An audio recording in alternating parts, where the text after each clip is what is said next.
What's going on, everybody, and welcome back to another edition of the Hard Count. Hosting, as always, it's your boy Connie. Got him, I right? CJ. How we doing there, brethren? All is well. Watching some Knicks right now. It's a Fat good hell to my weekend. thunder, by the way. Yeah, that was disgusting by the Knicks. But UFC this weekend, Woo! Adesanya, my guy, took that L. But Pereira is a warrior. It's a warrior, man. And Wei Kryptonite. Lee, yeah, Kryptonite, yeah. Wei Lee got the belt back. So Shouldn't even have been in the UFC. ring with Carla. It's gonna be interesting to see now if Rose wants to fight now because Rose beat her twice. So we gotta see. Or they might give it to Rodriguez. I think they should give it to Rodriguez. Just get the That was title a fun shot. week. I was out. Went to beat ups with the boys for the Right. fight. Yeah, it was a great card. 10 out of 10 experience. Chandler, and Poirier Woo, war. lived up to everything. Lived up. Absolute war. I knew that was gonna be a great fight. Both of those guys live up to the hype. It was a Poirier's very 11. fun. And you was tweeting, you said you would shoot. I watched it like earlier. Bro, you missed classics, bro. You missed so many classics. Anderson Silva, Yeah, I know. the missed UFC all- Unleashed on Spike TV. Oh my gosh. I missed all of Anderson, bro. All of them. But hey, it's better late than never. I like to say, why not? There was honestly, bro, I was shocked when Weidman knocked him out. I thought he was never gonna lose on everything. I was like, all right. I was like, all right, you're not gonna fight John. That's where we was at. And then he lost to Weidman and everything was like, whoa. And then he fought Weidman again that broke his leg. And I was like, oh my gosh. Bro, that's how and obviously it But hasn't. he's still happened one yet. of the he's one of the greatest athletes I've ever seen. Incredible. See, that's the thing. It hasn't happened yet, obviously, but that's how I feel like it'll be if John ever loses. I Like- mean, yeah. I feel like John Jones is indestructible. In my eyes, man's indestructible. I mean, Ngannou has the power to definitely put him out. No doubt about it. Nah, exactly. But I'm saying that to me, that'd be like silver for you. Like when he lost, I'd be like, Yeah, whoa. not really though. Not really. To me, though. No one thought Weidman would lose. No one thought one was going to beat Silva though. That's the thing.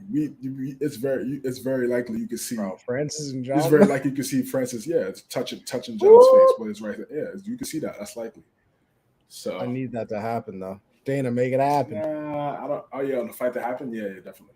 It's gonna happen. No. I want John to win. That's my guy. He's the one that got me into UFC. See, and that's what I was saying too. It's like that's why a lot of people still forgive John and love John because he introduced a lot of people to the UFC. Exactly. So it's like, You can't listen. It's like that person. He always has that special, you know what I'm saying, like experience for a lot of people. He got a pass from me on everything. And that's kind of crazy, but that's not how you're supposed to be objective for someone that you like as an athlete, not subject. See, I'm not an MMA commentator, so I don't got to. I'm not. I choose not to be objective on. All right. My other sports, listen, I got to be objective on the Yanks, the Pats. I'll be objective. Okay, all right. But let's get into some football, man. It's a great weekend of football as well. Best week we've had so far. Week 10 lived up to some of the hype. For sure. We'll pull up the scores right here. Shout out our guy as always for coming up with this graphic. No, shout out Football Wave, the Football Wave. At the Football Wave, shout out at the Football Wave for this. Everybody go follow him. Yes. Give him Follow some them love. on Twitter. Do a great job. Yeah. Always does a good job making these graphics. Listen, some very good games. Mediocre in some parts. But hey, the best week of NFL football I think we've had so far. And honestly, had the game of the year so far in it. But as we always do, we will start off at the very beginning. What kicked off week 10, and that would be Thursday night football. That was the Atlanta Falcons. They went and visited the Carolina Panthers. And honestly, not a bad game. Listen, not a good game, but it was not bad because, I think a lot of people see these two teams, they don't have winning records and everything of that nature. And you think it's going to just be a slogfest. There was supposed to be some pretty heavy rain and wind because there was a hurricane coming in, and it did rain, but I don't think it was as bad as everybody thought it was going to be, which kind of helped the game out because obviously we saw week 1 with the Bears and the 49ers when it's absolutely downpouring, the entire field is mud, you don't know what's going on. That could really turn into a sloppy game. But this one, not too bad of a game. It was pretty close in the first half. I mean, honestly, it was pretty close the entire game. The Falcons just couldn't really do anything on offense, and that was honestly what I was not expecting. Because if you remember the last game, I think the last game they played, both teams were into the 30s, which was the game where DJ Moore, caught that Hail Mary, ripped off his helmet. Everybody knows what happens next. The flag, they go to OT, Atlanta wins. So I'm kind of expecting one of those games. Not on this one. Atlanta could not run the ball. Cordell Patterson, who had, 2 touchdowns the week before, couldn't do anything in this game. Man. Mariota had that weird, falling down, falling down, doing a barrel roll, tried to pass it, ended up getting intercepted, but he was down by contact. Just listen, Deontay Foreman doing a great job filling in for Mr. CMC over there. Well, I mean, then again, not really filling in, kind of taking over because CMC's not there anymore. He was at Texas. Yeah, he was nice at Texas. So he's doing. I saw the way he ran the football. I felt like it would translate, and here we are. So I'm happy for him. Yeah, so he's doing a very good job picking up that McCaffrey role, and PJ Walker got hurt in this game though, so it looks like Baker is going to be the quarterback moving forward. Apparently, that's what I've been seeing, that he was named the starter. So Baker's back in the spotlight, back in that role. But for a game that I feel like a lot of people didn't have really many expectations for, not bad. Could have been worse. Yeah, it was a solid game. It went down to the wire a little bit. Falcons tried to make a little comeback there. Panthers did a great job. Trying to get this win. This division is still up in the air. Buccaneers still have to do what they need to do. They don't have anything locked up right now. As we are entering 11 weeks into the NFL season. So you need these wins. It's a good win by the Panthers. And for the Falcons, they have talent. It's just they need a quarterback. Yeah, they need a quarterback. And, it's a process right now for them. But you just wanted to have your young guys develop, get experience, understand concepts, get better every single play, every single rep, get experience, stay healthy, be able to, get good film out there so you can learn and grow going into next season. That's what you want to see with these young guys if you're an Atlanta Falcons fan and if you're an Atlanta Falcons organization. You want to see those young guys that you drafted, the Pitts, the Londons, the guys that you extended, Patterson. You want to see those guys excel so you guys have to look forward to going into next season. But of course, it's going to come down to getting that quarterback. And for the Panthers, they're in that quarterback position right now. PJ Walker, he played a good game. Making some nice passes down the field, some good throws. So now it's Baker's opportunity again. Get another opportunity to play. Get another opportunity to keep a job. It's on him. How has he been preparing? Has he been preparing like he's going to be a starter every Sunday, or is he preparing like a backup? We're about to find out. So here we are, another opportunity for him. We'll see what he does with it. We got the Seahawks and the Bucs going to Germany, Munich. What an environment.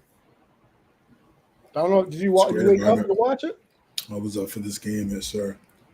It's a good game, and Buccaneers started off really well, running the football.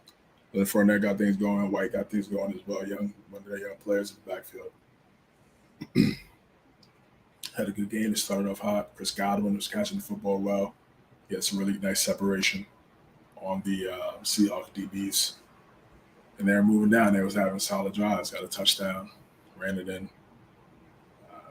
And Seattle just couldn't get anything going in the first half. And in the second half, that's when they came to life. Fourth quarter, Gino made some big plays. The run, which led to the slide, which led to the flag, and then the rollout to, I believe, Lockett in the end zone. Yeah. Just sensational. And just didn't have enough time, didn't have enough drives, and we know Brady. You give him more drives. If he has more drives than you, more times than not, you're gonna lose the game because he knows how to manage the clock. He used to be a regular just game manager, so he understands how to do that as well. People forget that, and that's why he continues to play as well because he understands that. And if you're elite situationally, you gotta play for as long as you want. So you have that at your disposal, and they got the stuff. They cleaned it up. Defense was great. Devin White was all over the place. Just clearly showing why he's one of the elite players in his generation on that side of the football field. So great win by the Bucs. Again, a needed win, and it's 2 in a row for them. They got to keep it going. Yeah, I think that this was their most complete game that they've played on the offensive and defensive side of the football. I mean, yeah, they only scored 21 points, so you still kind of look at that and you're like, a complete game, but they only scored 21 with the weapons they had. But it still felt like they did the things that they were actually trying to do. I believe White had over 100 yards rushing. That was the first time listen, they had, I think they're averaging about like 61 yards on the ground per game this season, which would be one of the lowest in NFL history. And I think they had 70-something yards in the third quarter. So, they were doing their thing, running the ball, and it wasn't even like that they were really getting those big chunk yardage runs, but they did enough each time that you still had to defend it.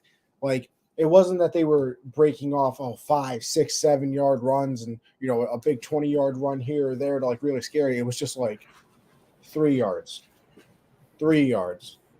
maybe 4 yards. A big run for them felt like it was 7 yards or something like that. So right. They stuck with it to the point where then all of a sudden you saw what Brady really likes to do. They would hit a play action, tight end over the middle. And, when you're still getting those consistent 3 to 4 yard runs every time, listen, that does equal a first down. So you have to defend it. The linebackers come up. The defensive linemen, they have to react to the run more than the play action. So do the linebackers. The linebackers take a step forward instead of taking a step back because they know that they actually have to defend it. Bam, you got Otten over the middle. You can throw it to a Mike Evans. You can throw it to a Godwin on certain plays. Julio, with that touchdown, finally got into the end zone. Looked pretty good in this game as well. And yeah, it was a complete game from the offense. They did what they wanted to do, it felt like. And I think this game could have been a blowout if they don't try that stupid trick play. Like, it had the first time. Listen, the first time they put Fournette in the backfield, you're right. Brady was wide open because nobody covered them because he didn't expect it. The second time, they're literally standing next to him, so that you probably shouldn't pass it to him. And then, not for nothing, you got Leonard Fournette running right, throwing cross body back to the left, a jump ball to 45-year-old Tom Brady. Yeah. I felt like that was the way that gave Seattle some momentum right there. That's what I'm saying. I think the Bucs bury them because they were. That's the thing I don't understand either. Like, yeah, a trick play usually if you're down or it's a close game, you need a spark. Like, they were moving on that drive as well. Like, they were doing very good on that drive, and then they tried that play, and obviously Brady slips, the ball gets intercepted. The tripping penalty as well, and then like you said, it gave the Seahawks momentum. But I think without that, it would have been a very, very solid win for him. It got a little scary there at the end, like you said, but still, that is a good win by the Bucs. Because hey, listen, earlier in the year, if you said that they beat the Seahawks, you'd be like, oh yeah, cool, whatever. Seahawks are supposed to. They're first place in the West.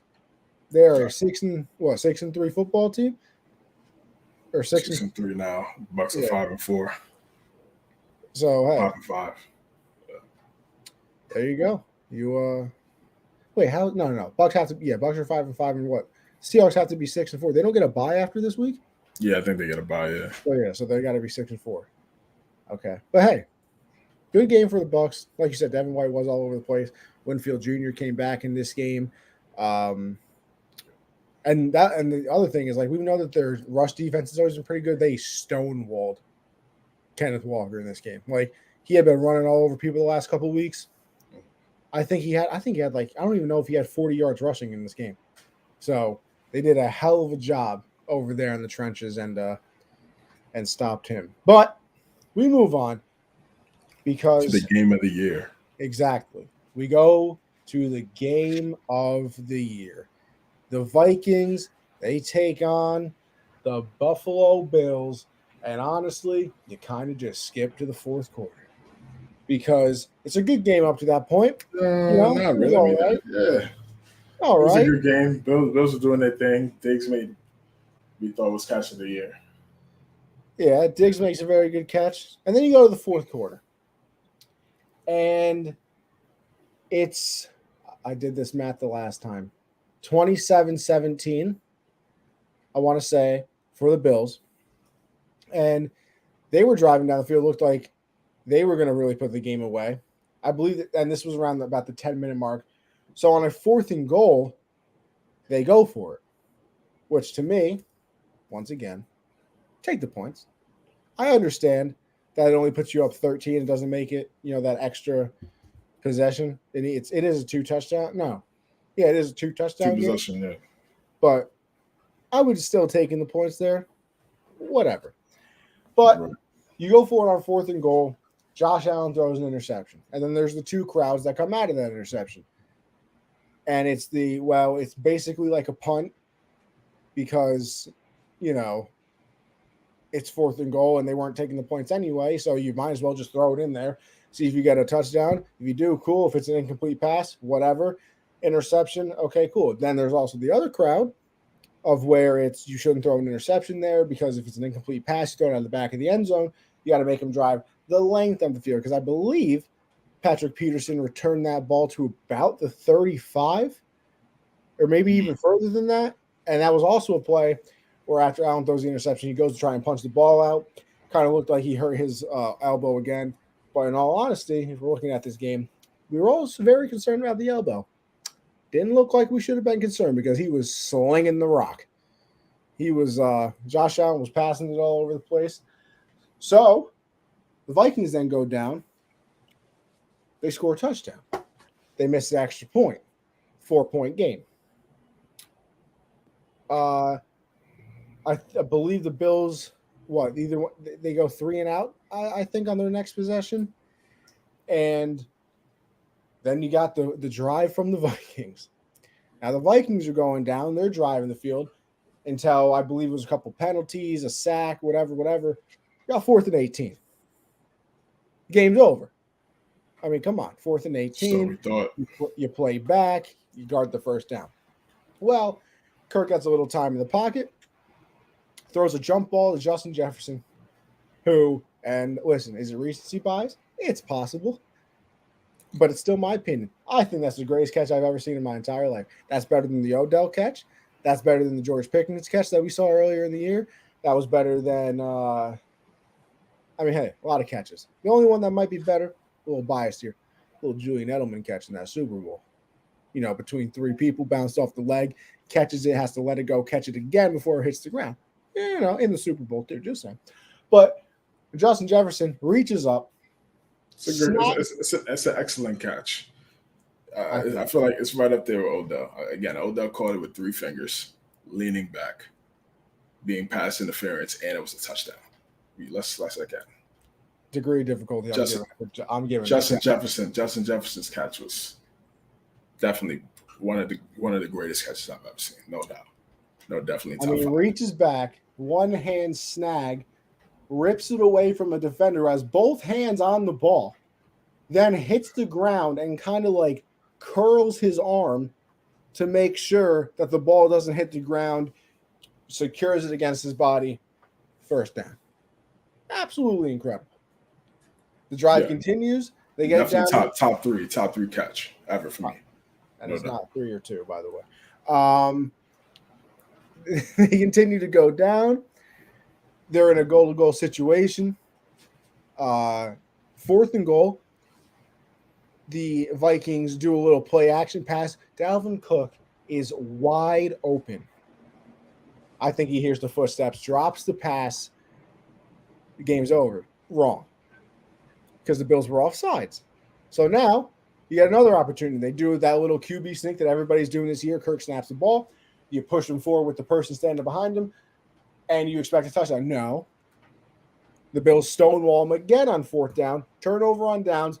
Game is over. Can't believe the Bills 2 plays in a row stop the Vikings at the inch line. Unbelievable. Yeah. So you would think. Then the Bills have to take a snap basically in the end zone. The snap is fumbled, Josh Allen in the center. And, you're thinking, okay, well, maybe the Bills recover it just as safety. No. Vikings recover. Not only do they recover, but they recover it in the end zone. So it's now a Vikings touchdown. And this is with about 35 seconds left, I want to say. They kick the extra point. They go up 3. Bills have 0 timeouts left. Got to drive the length of the field, basically, because I think the returner came out, and I think he got it to about like the 28, so nothing special. Well, the Bills then just casually go down the field, kick about. Well, they go down the field because they're passing it, out of bounds. I don't understand why the Vikings weren't guarding the sideline a lot heavier than they were, letting them gain 20 yards at a clip. They actually did end up getting a pass interference call, which brought them to about the 15, I want to say. There are only 5 seconds left in the game. You can't run the play into the end zone.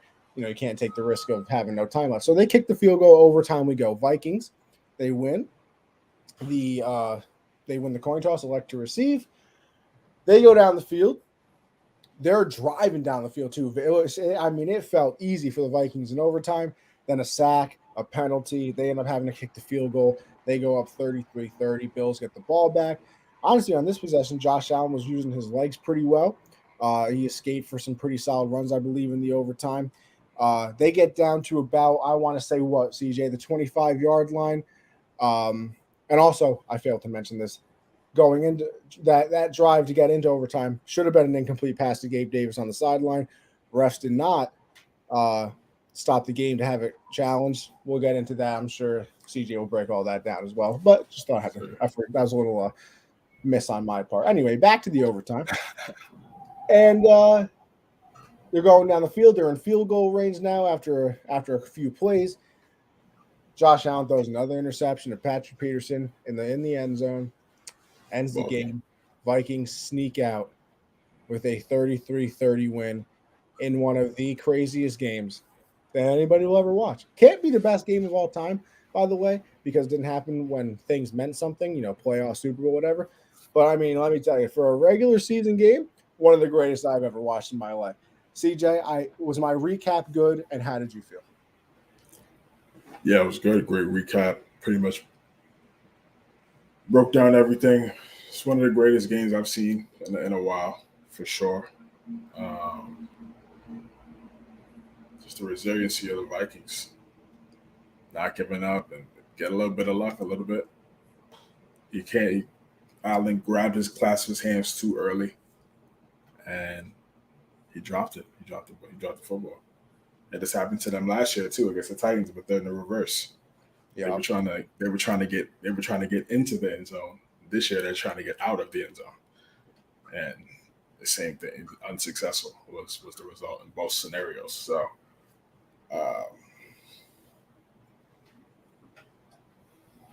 then again, situational football, 13 seconds left against the Chiefs. So these situational things start to creep up on the Bills every once in a while. Those things they're going to need to clean up, especially come playoff time, because obviously the margin for error is 0. Yeah, exactly, pretty much. So they're still a good team. They still have a great quarterback. Still have a great team, great players, edge rushers, good coach. But it's an L. They obviously they were up for the majority of this game, and they let it slip. So Can I throw in a little caveat here, CJ, that you might not, that I saw on Twitter? Yeah. They haven't scored a touchdown in the second half of a game in 4 weeks.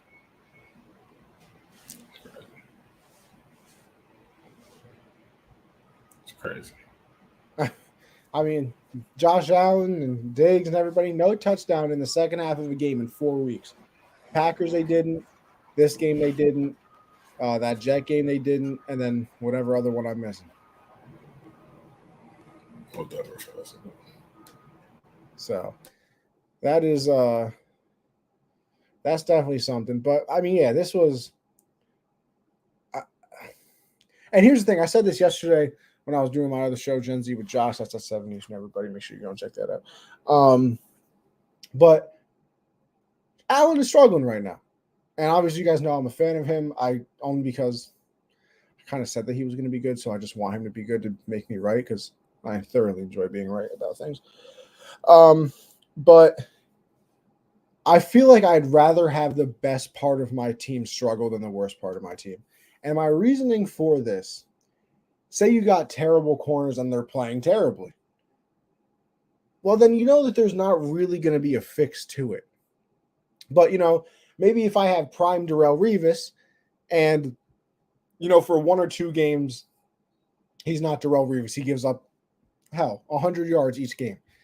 I'd rather have that person on my team struggling than a bad part of my team because I think all the other parts of the team are still doing pretty well. I mean, Diggs is obviously still very good. I feel like they ran the ball pretty well in this game, especially early on in the game. We know that the defense can do what they do, especially with McDermott over there, who is the defensive coach. But I think Allen has 7 turnovers in his last 3 games. I think he has 6 interceptions and then that fumble at the end of the game, obviously, which resulted in that Vikings touchdown. But I'd rather have that part of the team struggle than somebody else because I have the faith that Josh Allen can turn it around. And I kind of said this as well, too, that I feel like this happens when you have such a good stretch and you're not – I wouldn't say when you're not disciplined or undisciplined, but just the fact that, what's really gone wrong for Josh Allen the last 2 years? The wrong choice he's really made in the last 2 years is the whatever he called in the overtime to lose the coin toss. So, and he's always been a risk taker and things like that, blah, blah, blah. And things are finally starting to go wrong. And I wonder if that's just because for the past couple of years, nothing has gone wrong. So it's like, oh, I probably shouldn't make this throw. But hell, the last 2 years I've been making that throw and it's worked every single damn time. So I'm going to do it again. And, that's probably leading to some of these turnovers and leading to some of these losses. Because, I mean, listen, that you just don't make that throw against the Vikings. It was just not needed. You're in field goal range. I think it was only second down as well. So you got a couple more plays to get the first and continue the drive going. If worst comes to worst, yeah, you take the field goal, maybe you end up tying. It's still better than a loss. But I like I said, I'd rather have the best part of my team struggle, which I think is Josh Allen, than the worst part of my team because I think he can fix it easier than if the bad part of your team is struggling. But CJ, you're back. Yeah, and again, situational football. That's what it comes down to at the end of the day. So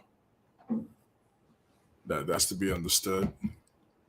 Anytime when you're going up against a really good team, going up against elite teams, situational football is what's going to matter. And sometimes the Bills, they suffer with that a little bit. But I think they'll get it together. The division is tough. So we're going to see how they persevere and what they do. They got to see New England twice. Granted, they've definitely been a better team over the last couple of years, but still a divisional game, as we saw last night. Anything is possible. Commanders defeated the undefeated Eagles. So anything is possible in the NFL. Any given Sunday, Monday, or Thursday. And it's going to be a competitive division. I think people thought this division was just going to be a cakewalk for Buffalo. No, it's not. Quite the opposite. And quite so that Miami has the lead in the division because they beat Buffalo. And yeah, they have to see each other in Buffalo, which is going to be a tough game for Miami. But I think it's going to be an interesting game because Miami does have the play style. They really want to run the football, and that's what you do in cold weather. So we'll see.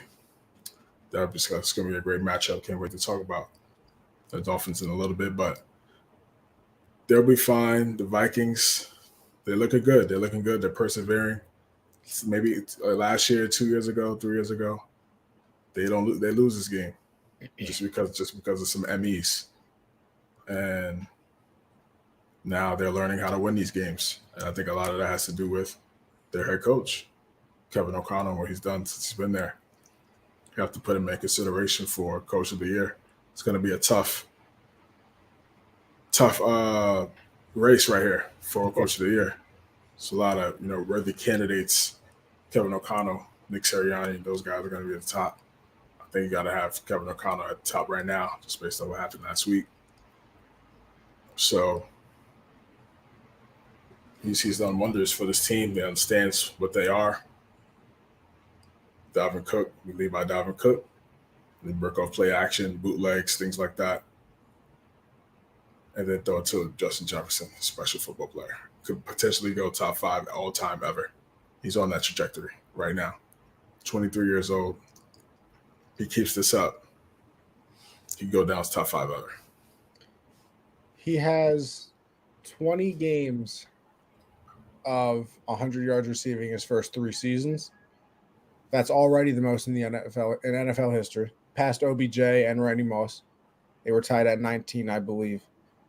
And we're in week 10. So I got a pretty good feeling that he could add to that record, by the way. Yeah. And he just and the thing was, remember, we were all talking about Chase. Everybody was talking about Chase in the draft. And Chase wasn't even coming out yet. Everybody was like, Chase, this is guy. Yeah, he played with Chase. Yeah, he was on the other side with Jamar Chase. That's what people were saying in the draft. They weren't saying he was going to be the special elite, one of the greatest wide receivers he's ever seen. Nobody was saying all that. I saw him. I was like, look. If you watch Joe Burrow highlights, you see him and Jefferson getting touchdowns. He got 60 for a reason at LSU. He only threw 19 to Chase, so do the math. Let's not get carried away here, bro. Like Justin Jefferson, just as good, if not better, than Jamar Chase. What he's been doing right now is sensational. Like I said, if he keeps this up, he's going to go down as one of the greats. What an unfair advantage in college. You just got out of chemistry class. You got to go guard Justin Jefferson and Jamar Chase. Unbelievable. Yeah, that's a rough Saturday. You got a chem lab. You're practicing. You're excited. You're excited to play, but you're also nervous because it's like, man, these are some of the greatest to ever do it. You got that. You're watching their film, and you're just like, how do we stop this? You got to post in your head at 10 o'clock and go guard Jamar at 1. Crazy, because in your head you're like, how do we stop this? But you're excited to play. You feel like you got the pride to be the ones to beat them, but it's just, when you watch the film and watch them play, it's like we can't beat them. You know that deep down in your heart. You know that happens to a lot of teams. Has to. They know that. Yeah, they know that. When they watch the film, they're like, man, it seems good. But I feel like regardless of the situation, a team should always start off aggressive, even if they're a bad team, quote unquote. Start off aggressive just to see where they're at. If they fold, we're putting the gas on the pedal. It's over. Oh, Jalen Russell got hurt. Come on, you see what time it is? Oh. Man, CJ can't catch a break, bro.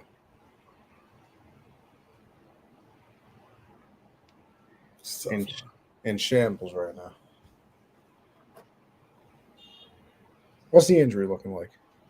Nah, he looks good. He's on the course though, so it should be fine. Probably just got hit. I thought he was wobbly, man.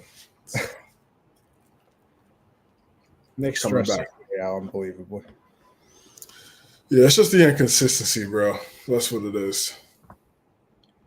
It's just like the Patriots. They're playing the same this year. CJ, how lit you getting the next win a chip, bro? Yeah, I can't even think that far ahead, bro. Would you say that's your number one love?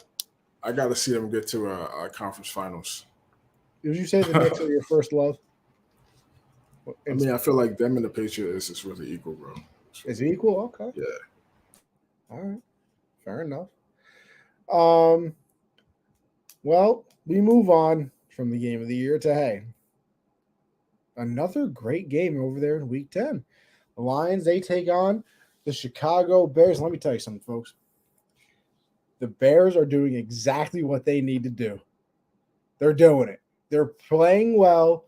They are improving and losing at the same time. I mean, listen, when you're a rebuilding team, there might not be much more than you want in life.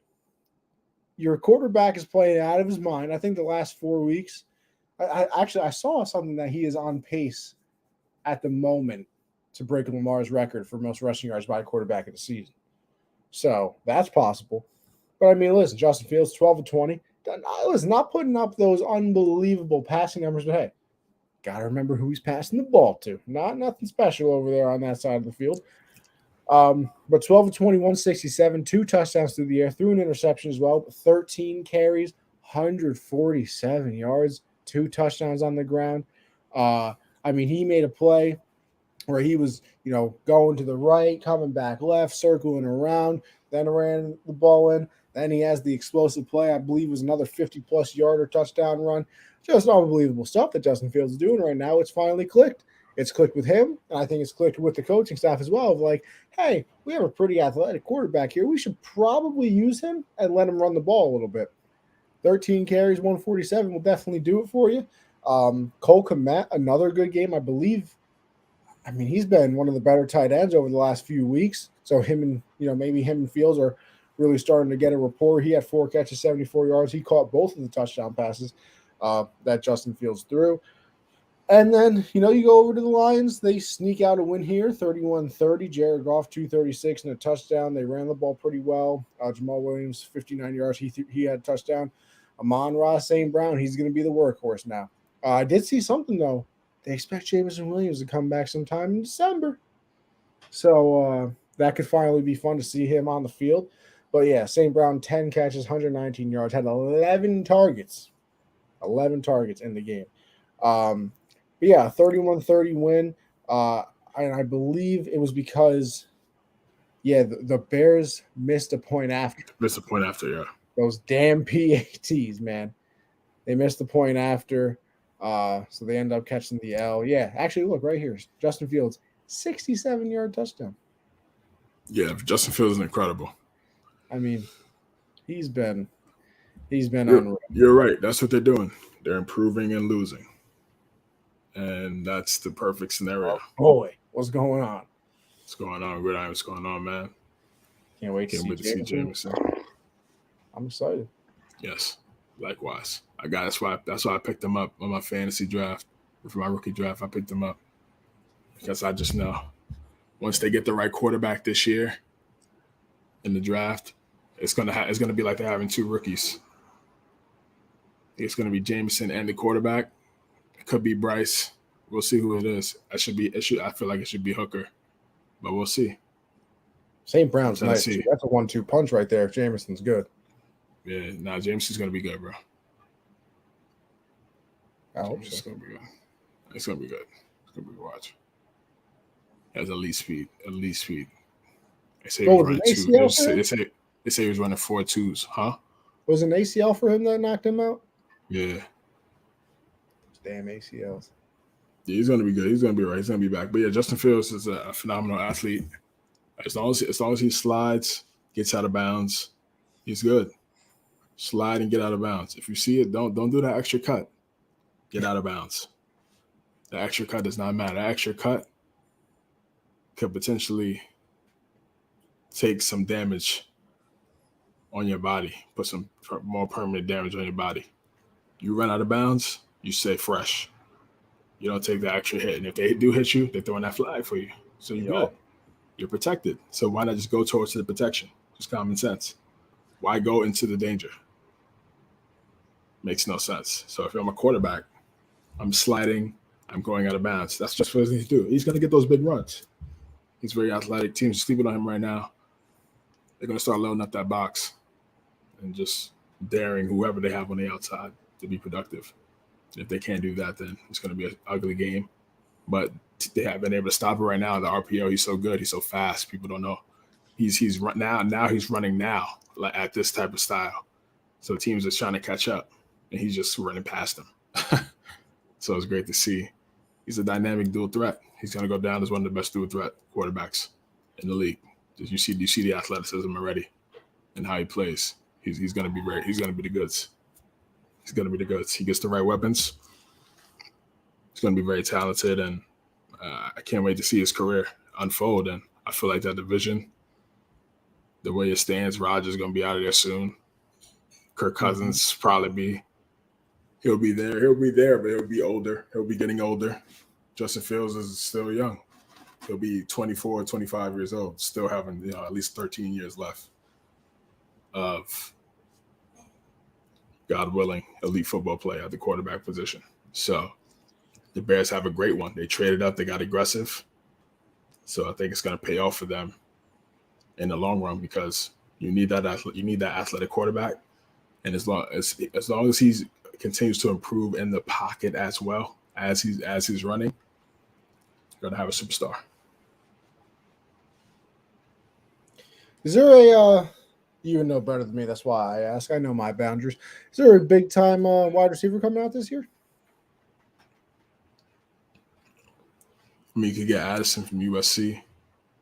Christian, if you're in there, you can speak to that better than us. I believe it's former Biletnikoff Award winner. Hyatt from Tennessee is really good. You could go get him. There's some guys. There's always going to be wide receivers. Always. We see guys in the second round come out and be superstars. Stephon Diggs, Devontae Adams. Two of the best wide receivers in our game today are second-round picks. A.J. Brown, DK Metcalf, second-round picks. Because right now, I just looked it up. Mike Evans, first-round pick. Still. He was so dynamic. I was Texas A&M. He was so good, bro. Who was that? Mike Evans. He was such a beast at Texas A&M, bro. Him and Johnny, what they were doing. I thought Johnny was Johnny, right? I'm not stupid. I thought Johnny was the one, man. What he was doing, I thought he was a magician out there. Yo, listen, anybody else watching Johnny Manziel? He was a magician running around, just flinging it up. He's throwing it up to Mike Evans. Mike Evans was just mossing anybody and everybody. Mike Evans is sensational. One of the greatest I've ever seen. One of the most underrated. Because I'm looking on Tankathon right now. They got the NFL draft order at the moment. Okay. And the Bears have the 6th pick. So good receiver, yeah. Let's receiver. I was trying to figure it. I mean, you look at it. Houston goes quarterback. A lot of reports out of Vegas that they don't like Derek Carr too much. So they might go quarterback potentially. I saw something that they like Bryce Young. So if he's there, maybe that's another quarterback. Carolina probably has to go quarterback. Then the fact that the Eagles. Well, yeah, you're right. Then the Eagles really have the 4th pick because of the Saints. Craziest thing I've ever seen. So I mean, you assume they go Will Anderson, and then Jacksonville. I don't think they need a wide receiver. They have Kirk. They got I don't know. Maybe they need a wide receiver. Match somebody up with him. But then you got Chicago. And, I mean, we've said this a bunch of times as well. $100 million in cap space. Right. So, if there is literally anybody with talent, the Bears might as well hit them up because you probably have the most money to offer them. Are the Texans taking Stroud? Got to. I mean, I guess it just depends on who you like the most, right? They have the number 1 overall pick, so it's up to them. I don't know if it's Stroud or Young. I don't know which one's technically the guy. Stroud's still supposed to win the Heisman this year? No, I think it's the guy from Michigan, Cronum, the running back. Oh, really? Shout out Cam Reddish, though. Trey balls. Playing great right now for us. We need to extend him quickly. You got to get Obi in the game more. Oh, well. Preaching to the choir, brother. Why is Utah good? Can you explain that to me? They play within the system. They bought into Will Hardy's system, moving the ball, passing and cutting, setting screens for each other on the weak side, getting open looks, flare screens, just playing team basketball. That's really underrated. And then you got marketing who's just playing out of his mind right now. He's in his prime. and he's just showing why he's one of the best power forwards in the NBA. Can my guy Shai win the most improved player? Oh, well, yeah, I mean, he's averaging 31, so it's up. He's good. But now let's get back into these games. We got the Jaguars and the Chiefs. Again, the Chiefs just showing why they're one of the best. Kadarius Toney got it going in this game. Can't believe the Giants traded him. Still, can't believe it. Yeah, I guess it just wasn't the right fit. Wasn't a day ball type of guy, I guess. He was just an Andy Reid type of guy. Whatever that means, I guess we'll never know. I guess we'll find out down the road. But nonetheless, he's in Kansas City and he's making plays, which is good. I said he's gonna stay on the field, game chemistry with Patrick Mahomes and everybody else on the field as well. Understand where they're going, how you want to run your routes, where you need to go. Underrated stuff that people don't really talk about on an everyday basis on television. Oh my gosh, we're professionals, by the way. Yeah, we're different. We're different on this side. We're very different on this That side. new media. You feel me? I mean, just real media. How about that? New, old. How about just real? Yeah, real media. That's what we're about. Yeah. So this was a good win. Good win by Kansas City, and they're good. I think they're going to get this first seed in the AFC. Surely feels like it, doesn't it? Yeah, it's looking that way. And when we all felt like there was going to be some parity and they were going to have some competition, I only see Miami really. Miami is we're about to. I'm a fan. I'm a fan of how they're built. I'm a fan. I don't know how you couldn't be. I'm a fan of how they're built. They're built so great. Wow, what a turnaround! What a turnaround! I mean, listen, CJ. Well, how about this? Listen, 27-17, they beat the Jags. Congratulations. Jags are what, a 3-win team right now. The Chiefs should have beat them. Honestly, we're being serious right now. I will say this: Christian Kirk, dog. Yeah, he's good. He's living up to that contract. Yeah, we all scoffed at it. Chuckled at the contract. I didn't say anything. I was like, yo, sign your. I was like, get your money. I was like, when the contract's in front of you, you should be like, oh, should I think about that? Do I really deserve this? Are you kidding me? Kirk. I mean the Jags. Everybody kind of looked at it like, you're paying that much for Christian Kirk? Well, hey, listen, it was working out. 9 for 105 and 2 touchdowns. Yeah, I would accept that. I would certainly accept that. Travis Kelce got back into the end zone. Scanlon got into the end zone. Tony got in the end. I mean, listen. It might have been the best of both worlds for Tyreek and the Chiefs. Because I think Mahomes really does spread the ball around more now than he ever has. I don't want to make it sound like he never spread the ball around and it was always like, wow, he really only passes to Kelce and Hill. But like, that was a big part of the offense. Now Hill's not there, so it's like, okay, yeah, I got Kelce, but like, damn, I got Juju, who prayers up because he got knocked out. Yeah, it was a big hit. Like, out cold.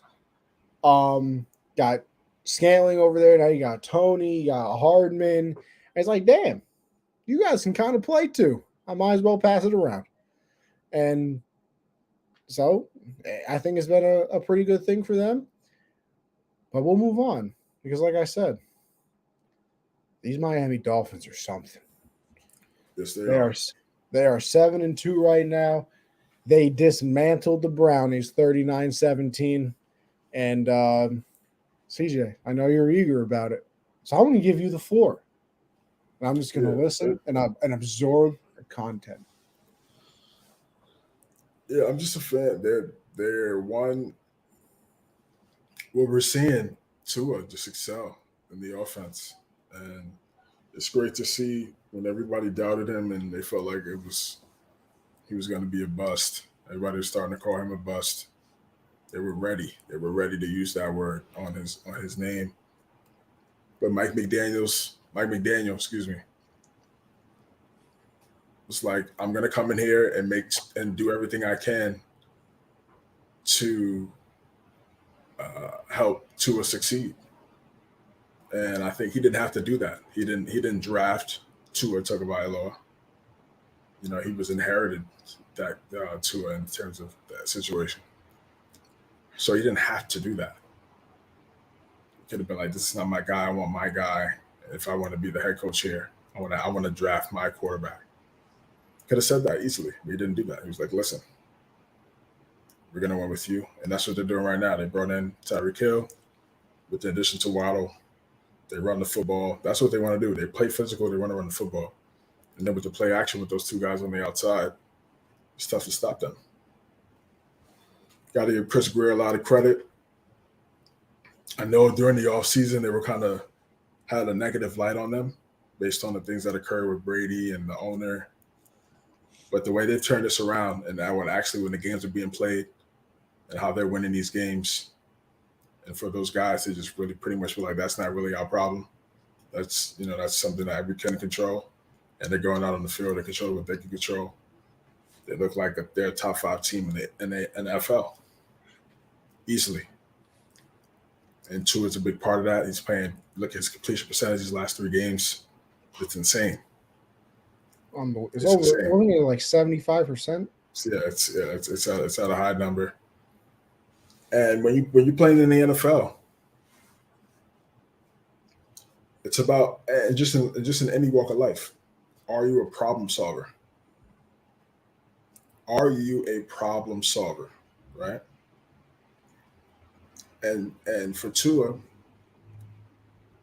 he has something in terms of his accuracy and interpretation, his throws. He's able to make those throws and be successful and do that, right? That's his problem solving. How can he solve that problem? His accuracy. How can he get the ball down the field? His accuracy. Who you think made the bigger leap this year, Jalen and Tua? They both got top 5 receivers, so I think it's a fair comparison. That's absolutely a fair comparison. 1,000%. They're in their 3rd year. It's a great question. It's such a good question. I mean, I think you make. I would say Tua has the better passing numbers, but Tyreek Hill, out of those receivers that you talked about, Tyreek Hill is head and shoulders better than anybody. Just in a different level. And AJ Brown is phenomenal, but the speed is just out of here. It's out of here. Yeah, it's out of here, bro. And then not even just the speed, it's the catching traffic, the leaping ability. People sleep on his leaping ability. Bro, he's like 5'10", plays like he's 6'4". He is one of the greatest athletes we've ever seen. Have to throw him in there. I'm not mad at it. So yeah, I think Tua right now, and then Waddle's speed is right up there. I think I would love to see them race. They're literally. That's what I was just like. They are a track team because Jeff Wilson's fast as hell too. Jeff Wilson is fast. Yes, Jeff Wilson's doing a great job. Got a great touchdown in this game as well. Yeah, again, like I said, they're a well-oiled machine. Mike McDaniel, that's what he wants to do. He wants to run the football. He was the run game coordinator for the 49ers. And honestly, look around the league. Teams are running the football. All the top teams in the NFL, they're running the Giants. Saquon had 35 rushes. I can tell you that right now. I pray for that young man's health. 32 rushes in week 10. We have 8 games left. Deontay Foreman had 31 in the for Carolina. No, but listen, Saquon's coming off injuries though. No, I'm just saying. Like you're talking, everybody's running the ball. You're right. Yes. Foreman had 31. Exactly. Yes, Saquon had 35. Yep. Jonathan Taylor had over 30. Eagles, they run the football. Lamar, you know what they do.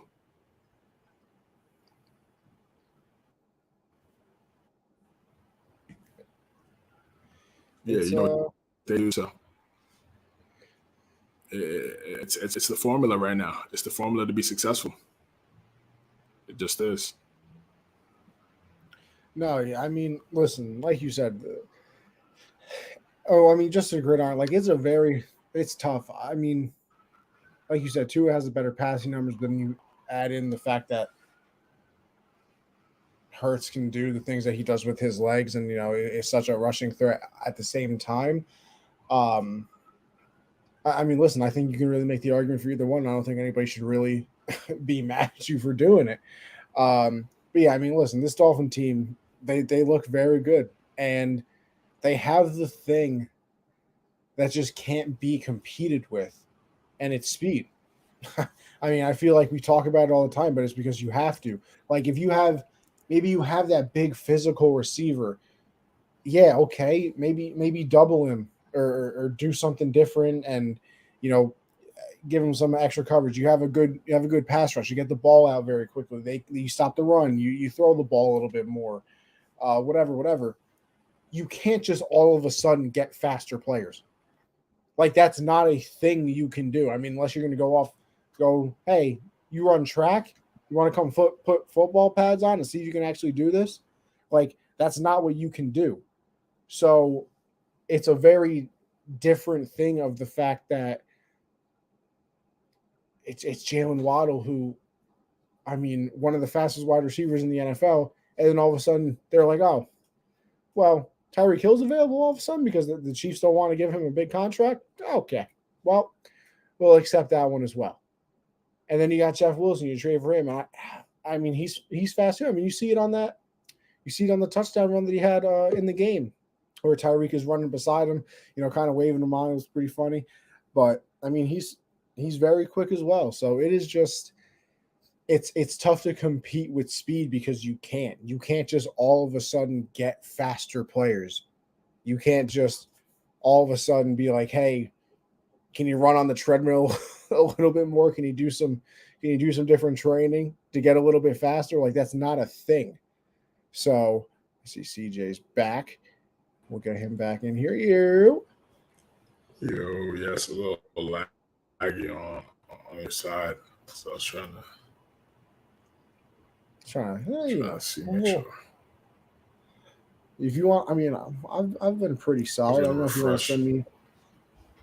Yeah, if you want to send me the pick of the scores, maybe I'll be able to put it up. Take some stress off the Wi-Fi for you. I don't know. All right, yeah, we'll see. Yeah, all right, hold on. But yeah, I mean, the speed for the Dolphins is just unbelievable. You can't train for it. It doesn't do anything. And then grid, like you said, the improvement that Tua has made is very good, and that's where I also don't like where people start comparing. It's like, oh, well, he's only good because they got Tyreek, and Tyreek is performing in spite of Tua. Like, can't you really say that about everybody then? Like, if you really want to be maniacal and like break everything down into like the fine powder everything. Listen, has Brady been good his entire career? Basically, yeah. Well, then can't you say, oh, well, Gronk was only good because he had Brady? Or you can say the opposite, because a lot of people think, what, Gronk's the greatest tight end of all time? Listen, I do. Might be a little Patriot bias, but can't you? All right, well, then Brady's only good because of Gronk, and he was only good because he had Randy Moss that year. He was only good because of Belichick. Okay, well, then is Mahomes only good because of Andy Reid and the fact that he has Travis Kelce and Tyreek Hill? Like, you can do that for everybody if you really want to be that guy. Like, so I think you just have to get to the point where it's like, yeah, he did get Tyreek, and yeah, his numbers have gotten better. But somebody has to get him the ball. Like, if he has a terrible quarterback, Tyreek's not doing this. Like, yeah, does the speed help him get more yards because he can take that 5-yard slant route into something else? Of course it does. I mean, how could it not? But it's just a different thing having speed on that team, and I don't know how you defend it, because you can't just continuously play off coverage. You can go underneath and kind of chip away, and if they are patient enough, you can do that in the entire game, because everybody always thinks, oh, well, they're going to eventually want to throw the ball downfield. They'll never do it. If you're smart, you would. If they're giving you maybe 5 yards every play because they're just making you chip away, like, you would have to. Sometimes it takes competent receivers to unlock a quarterback's confidence and fully develop them. Exactly. And I mean, like I said, if you want to be maniacal, you can do it to everybody. Josh Allen didn't take the step until Diggs is there. So was Josh Allen always going to be terrible his entire career? Or, Diggs helped him out? Well, obviously, okay, Jalen Hurts is taking the lead because A.J. Brown's there. Well, that means Jalen Hurts isn't actually good just because of A.J. Brown. Like, you can do it if you want to anybody, honestly. So, I don't know. I think it's just like that argument of like, oh, Tyreek's doing this in spite of Tua. Like, I guess, like, if you really want to be that guy, but I just don't feel like there's a point in being that guy. CJ, welcome back. Yeah, welcome back. Yeah, glad to be back, and glad to be back talking some football. But again, Miami, they're doing a great job. Let me look at the comments a little bit, see what people are talking about. Appreciate you guys stopping by. Just figuring out some connection issues. Sure, what happened? I was just reading Gridiron's comments, so that's a good point about Diggs now. Because I was saying, CJ, just in case you missed it, that, like, you know, I still see the comments from people, you know, in the media of everything, like, oh, Tua is succeeding, or Tyreek is succeeding in spite of Tua, and, you know, Tua's improved a little bit, but it's only because of this. And, like, you can be that guy about anybody. Like, okay, Allen improved, but, oh, it's only because of Diggs. So Allen wasn't going to be good ever. Brady was good his entire career. Oh, well, obviously Brady was very good because he had Gronk for all those years. And then you can twist it around and be like, well, Gronk was only good because he had Tom Brady. Like, if you want to be that guy, you can make the case for anybody. So at a certain point, I feel like you just got to accept it and be like, yeah, did Tyreek help Tua? No shit. Tyreek would have helped anybody in the NFL. But, like, are we also saying that Mahomes was only good because of Tyreek and Travis Kelce? No, everybody's just like, oh, he's unbelievable. He can do anything he wants. So if you want, like I'm saying, if you want to be that guy, be that guy. But I would just accept it at this point. Yeah, just accept. Yeah, they need each other. They need each other. Tyreek needed Tua to continue to put up the stats that he wants to put up, and he knows that Tua has, again, a trait that's perfect for him, his skill set, which is accuracy, getting the ball out on time, and putting the ball in place so he could catch the ball and run underneath it and use his speed. That's perfect. So even though Mahomes' style is different, he excelled in Mahomes' style, it doesn't mean that he wasn't going to be able to excel Tua. It's just different. But the talent and his IQ is still high. That's why he's one of the greatest. And we got to respect that. We have to respect that. So credit to Miami and what they're doing, and that's why they're at the top of the AFC East right now. And they're playing well. And it's a long road for them. And right now they're looking like a scary team. And I think them against Kansas City would be a great matchup if they would ever link up. Texans, Giants. This game was close for the majority of the game, and then the Giants kind of pulled away late. Damian Pierce had some solid runs. Saquon went crazy, 32 rushes. I believe a $140 something that he rushed for a touchdown as well. I was telling my guys that are Giant fans, I was like, man, I'm just praying for his health because he's already getting 32 rushes in week 10. You got to think about, okay, the rest of the season now, and if they make the playoffs, that's a lot of wear and tear on the body. So I just feel like it just behooved them to get weapons on the outside. I'd be convincing Odell, man, come home. It'd be a great story. We need a receiver. You could come in here and really change this season, be a part of a special season that we have here. We're taking care of the football. Jones is going to give you the football if you're open. He trusts you. Saquon, I'm pitching for Saquon. Yeah, they need him. They need a wide receiver badly. I feel like that'd just be a bad look if he went to the Cowboys. Oof. And then you have to see it. Nah, that'd be a bad look. And the Giants, you got to do everything you can to at least try to get a conversation with him before he makes a decision. It's a bad look on him or the Giants? I mean, I would say the Giants. Because how do you let the guy that you pretty much made? Not made, but drafted for him to showcase his skill set, and then you let him go to the Cowboys. I mean, we've seen it before. I mean, we've seen T.O. go from the Eagles to the Cowboys. Yeah. So we've seen McNabb go from the Eagles to the Red Commanders. Redskins back then. You're all right. Yeah. I'm good. I like freedom. So, yeah, that's what occurred for them with the Giants right now. They need a wide receiver. When it's 3rd and 8, 3rd and 9, you need that guy. You need that guy. Third down is the money down in the playoffs. Obviously, you need to be able to convert those downs. And during the playoff last year, Odell was one of those top guys for Stafford on 3rd down. You go back and watch those games. He was hitting Odell often. He was hitting Odell very often. So those this is a special this is an interesting moment for him. He just hit 30. These next 5 years, if he can stay healthy, will determine whether he'll get in the Hall. Yeah, I mean, he's If he kind can of stay been healthy, through, if he can been stay through all healthy in the these injuries. 5 years, yeah, if he can stay healthy in these 5 years, have a healthy 5 years,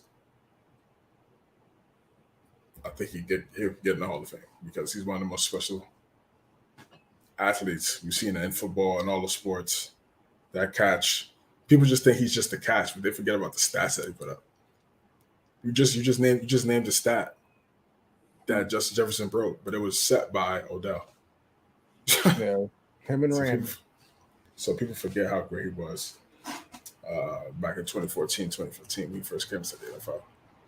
His first 3 years, he was sensational. And he started to get hurt. He had knick-knack injuries and stuff.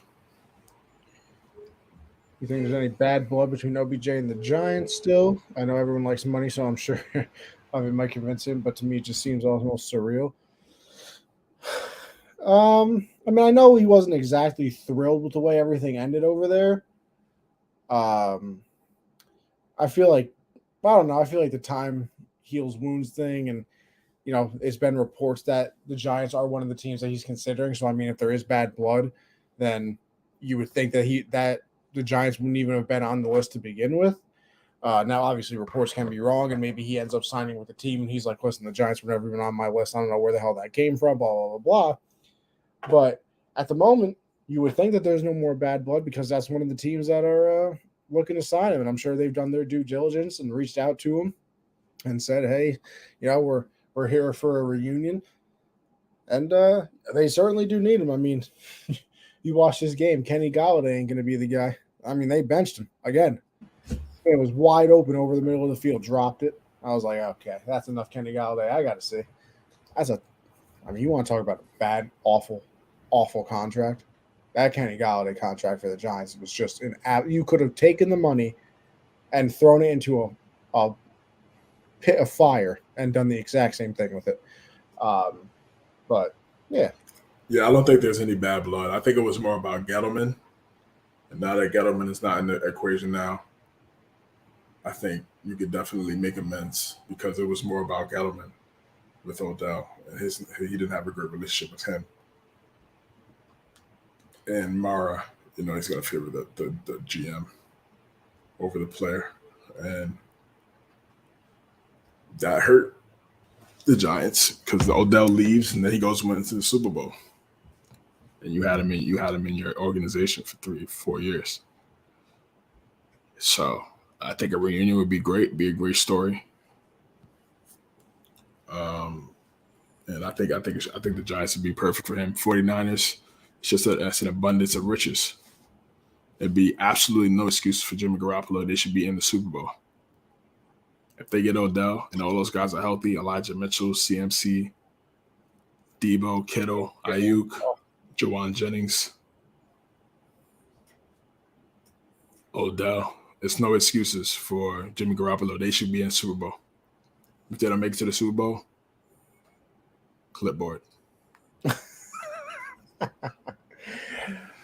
Because it's like, come on. Got Corey in here. If the Raiders move up from Derek Carr, where does he end up, and would you take a shot on him? Why or why not? I'm taking a shot on him. I'll tell you that right now. I mean, I don't know where he would end up because you look at the top of the draft order, all those places are going to need a quarterback, and they're all going to take one because it's a loaded draft class. I mean, Texans, the Raiders, obviously. I mean, the Commanders. Yeah. Commanders, team like that. I mean, The Lions, maybe. Does Brady retire after this year, and they try and go get Carr to replace it? I don't know. The Lions, maybe the Panthers, the Falcons, maybe.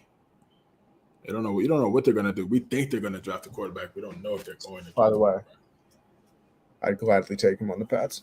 Just throwing it out there. Yeah. Because I don't think the Patriots yeah, would be bad enough to. I mean, I don't would, think but that that's would be just bad not the enough to get a direction. top pick. Yeah, I just don't see that happening. And he does have his flaws. And cold. I don't know how he would play in cold weather as well.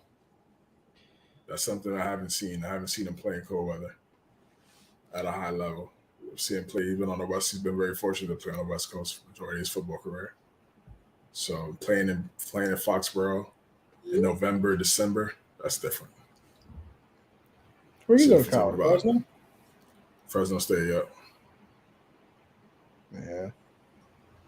So Commanders have been trying to Band-Aid for a while. Yeah, I mean, they've been trying to Band-Aid since Daniel Snyder became the owner. Not much longer, though.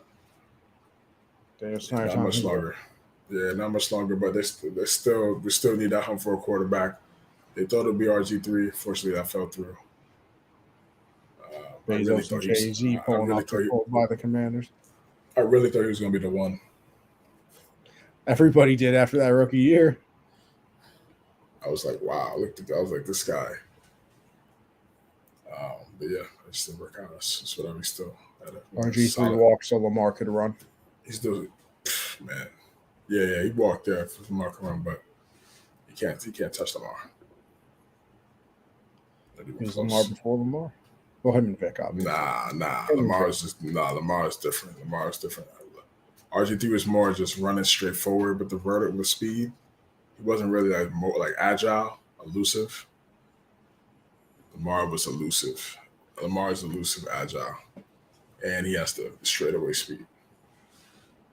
So, and a better arm, better decision maker, better winner. Played with less talent. Kyle Shanahan and Mike Shanahan weren't his head coaches like RG3 had. RG3 had Mike Shanahan and Kyle Shanahan and messed that up. On the staff. And McVay and messed that up. And LaFleur. And Kevin O'Connell. All of those guys. He had all of those guys in his staff as well? Yes. O'Connell was there as well, yes. That might be the greatest. That's why he has a good relationship with Kirk Cousins. That's the greatest coaching staff of all time that's done absolutely nothing on the team that they were actually on. Yeah. So RG3 had that as his coaching staff and messed that up. It's kind of crazy to think about. I don't know if you want to. All right. What are your thoughts on you cannot separate quarterback and play caller as they are synonymous with each other? It seems to be pretty relevant as you look around the league. You cannot separate quarterback and play caller as they are synonymous. Yeah, that's. Oh, you're talking about Josh Allen and Dayball? You trying to make that connection? I mean, it plays a factor. I mean, look how Daniel Jones is from last year to now. I mean, that's Dayball in his ear, in his headset, in his helmet, telling him what to do, what to look for with the checks. That's just you. That's just different. You have to account that. You can't just say that doesn't matter. You can't just say that doesn't matter. If you're a casual and saying, "Oh, that doesn't matter," like you're doing yourself an intellectual disservice as a football fan. If you're saying a coach and him tell a difference of a coach can change the play of a quarterback. If you don't think that's the case, you're doing yourself an intellectual football disservice. Kyler and trash coach, Mac Jones play caller, Tua and great play caller. Yeah, Mac Jones doesn't even have a play caller. He just has a guy. There's somebody there that says offensive plays too. Yeah. Tua has a great play caller. Absolutely. Phenomenal play caller already. Just look at the offensive play callers in the AFC East. You got Mike LaFleur, Matt Patricia, Mike McDaniel, and Ken Dorsey. You tell me which one doesn't. You tell me which one doesn't fit. Doesn't fit. Yeah. Cam Reddish. Oh my goodness. Oh yeah. I'll only turn the game back on just for you, CJ. Whoa. Well, we move on. We'll go to the. Honestly, listen, the next two there ain't much to speak about with the Saints and the Steelers. Listen, this what I just wanted to say about the Broncos. I want to say this about the Broncos and the Titans. One, the Titans, this is just what they do. They just find a way to win. That's just what they do, man. That's just what win, they do, baby. guys. THC fan. They just find a way to win. And it's not always pretty. But when the game is over, it's a W. And that's all that matters. And I just know come playoff time, yes, that seems to be when the train stops, because when you're going up against elite guys on the other side, especially at the quarterback position, something that you don't have. But they just find ways to win and they're going to make the playoffs again. We'll see. Maybe it's just Saturday. Could change some things up, shake some things up in that division. Because again, everybody thought the Colts would win the division this year when they brought in Matt Ryan. Everybody was saying the Colts was going to win the division. Other than maybe Titan fans, obviously, we're saying otherwise. So we'll see what happens there. But obviously, I feel like the Titans are going to be the cream of the crop. And for the Broncos, it's just a rough season. People are calling for 6 points per game, by the way. Yeah, it's rough. It's terrible. They're calling for McDaniel. They're calling for his job, and Nathaniel Hackett's job.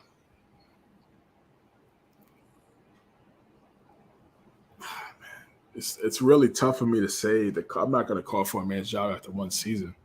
I can't do that. Matt Patricia, LOL. Yeah, Matt Patricia's a joke. He's a joke as a play caller. This is all football. If you ever heard this and felt away, oh well, brother. Talking football champ. You're not doing a good job. Again, when people be like, "Oh, you don't know football," this and that, and some of these people like in these organizations, they act like they're the only people that know football. I'll just show you this. I'll just show you the stats. Like, oh, you don't know what we're going through in the play. I'm like, look at the tight ends that we're supposed. We can't use 2'6'4" athletic tight ends in the red zone. It's a bold strat, CJ. Anyways, yeah, for the Broncos, it's the same thing. It's like they can't use their offensive guys. I don't know what's going on. Their offensive line isn't great. I think that's going to play a factor. I think they need to be a running football team. You can't rely on Russ to throw the ball 40, 45 times to win a game for you. See this comment. What do the Broncos do with their $250 million quarterback? You have to have a great draft. You have to have a great draft. You have to draft an offensive line really well. You have to get a good running back, some healthy running backs, and be a physical football team. And then Russ play action. I got exactly what we're seeing with Rodgers and Green Bay. That's good. As he gets older, that's how you should be playing. That's how the team should be played. Rodgers, yeah, he'll make his throws every once in a while when necessary, when needed, like he did against Dallas. Yeah. But what their identity is running the football. And I think the Broncos need to make that their identity, because when they won their Super Bowls with Elway and everything, who was the catalyst of that team was Terrell Davis running the football. And that's what they need to get back to. Yeah, I mean, I just have a hard time believing, and we just went through the play callers and quarterbacks, that you just fall off of a cliff that fast. Like, I know it's the whole cliff thing, whatever, like you're good one year, then all of a sudden you're bad. I just don't believe that Russ is this bad. Maybe it's the optimism and the fact that he's been good, previously. But like, the Broncos offense just shouldn't be that bad. And they changed two things. They changed the quarterback and the head coach. And listen, people, like, that's the thing I don't really understand is that I think a lot of people look at Russ last year and think that he had some terrible season, which I don't agree with. I'm trying to go back to last year if I can find it All really right. quickly. What did he do last year? He had he completed 64% of his passes, 25 touchdowns, 6 interceptions, and he played in 14 games. Like, if that's all of a sudden a terrible year, like I don't really get that. I really don't understand that. And the year before that, he had 40 touchdowns, 13 interceptions. The year before that, 31 touchdowns, 5 interceptions. Like, he's not a bad quarterback. Like, that doesn't make any sense. I just don't think Hackett's a very good coach. Listen, there are some people that are not meant for the positions that they're supposed to be in. I think it's clear that McDaniels is definitely a better offensive coordinator than a head coach. We saw it with the Broncos. We've seen it with the Raiders this year. I just don't think Hackett's very good. I mean, you saw it from the beginning of the year. They're going for a 65-yard, field goal when the kicker, I believe, has made like 2 out of the 10 attempts that he's had instead of giving Russ the opportunity to make that. I think it was like a 4th and 2, something of that nature. So or a Right. 4th and 5 maybe. I don't know. I just don't think Hackett's the guy. I think Russ with a better play caller would obviously play better as well. Yeah, but who's that going to be? Listen, honestly, you got to go out and find one. That's the Well, whole point. they thought it was Hackett. Yeah, well, the Raiders thought it was McDaniels. They look wrong too. Sometimes you swing and you miss. But I mean, I don't know. Gordon, you say the offense Russ has to learn is very complicated, but it's week 11, no excuses.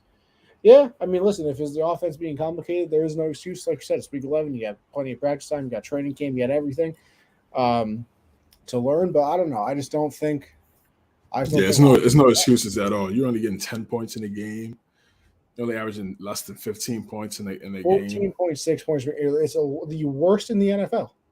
Nah. And it's a shame, too, because the Broncos have the number 1 scoring defense. They have I felt bad for those defensive players. They felt like they thought this was the year. They would have some more balance. I felt bad. Yeah. Everybody on the offense, too. Coral Sutton, everybody, Jerry Jeudy, they're probably like, damn, we finally got a quarterback. Our numbers are about to go crazy. Not so much. I mean, that's the thing, too. I mean, you obviously don't have any first-round picks because you had to trade them to get Russ. So you better hit in. But Seattle has a better record, which is crazy.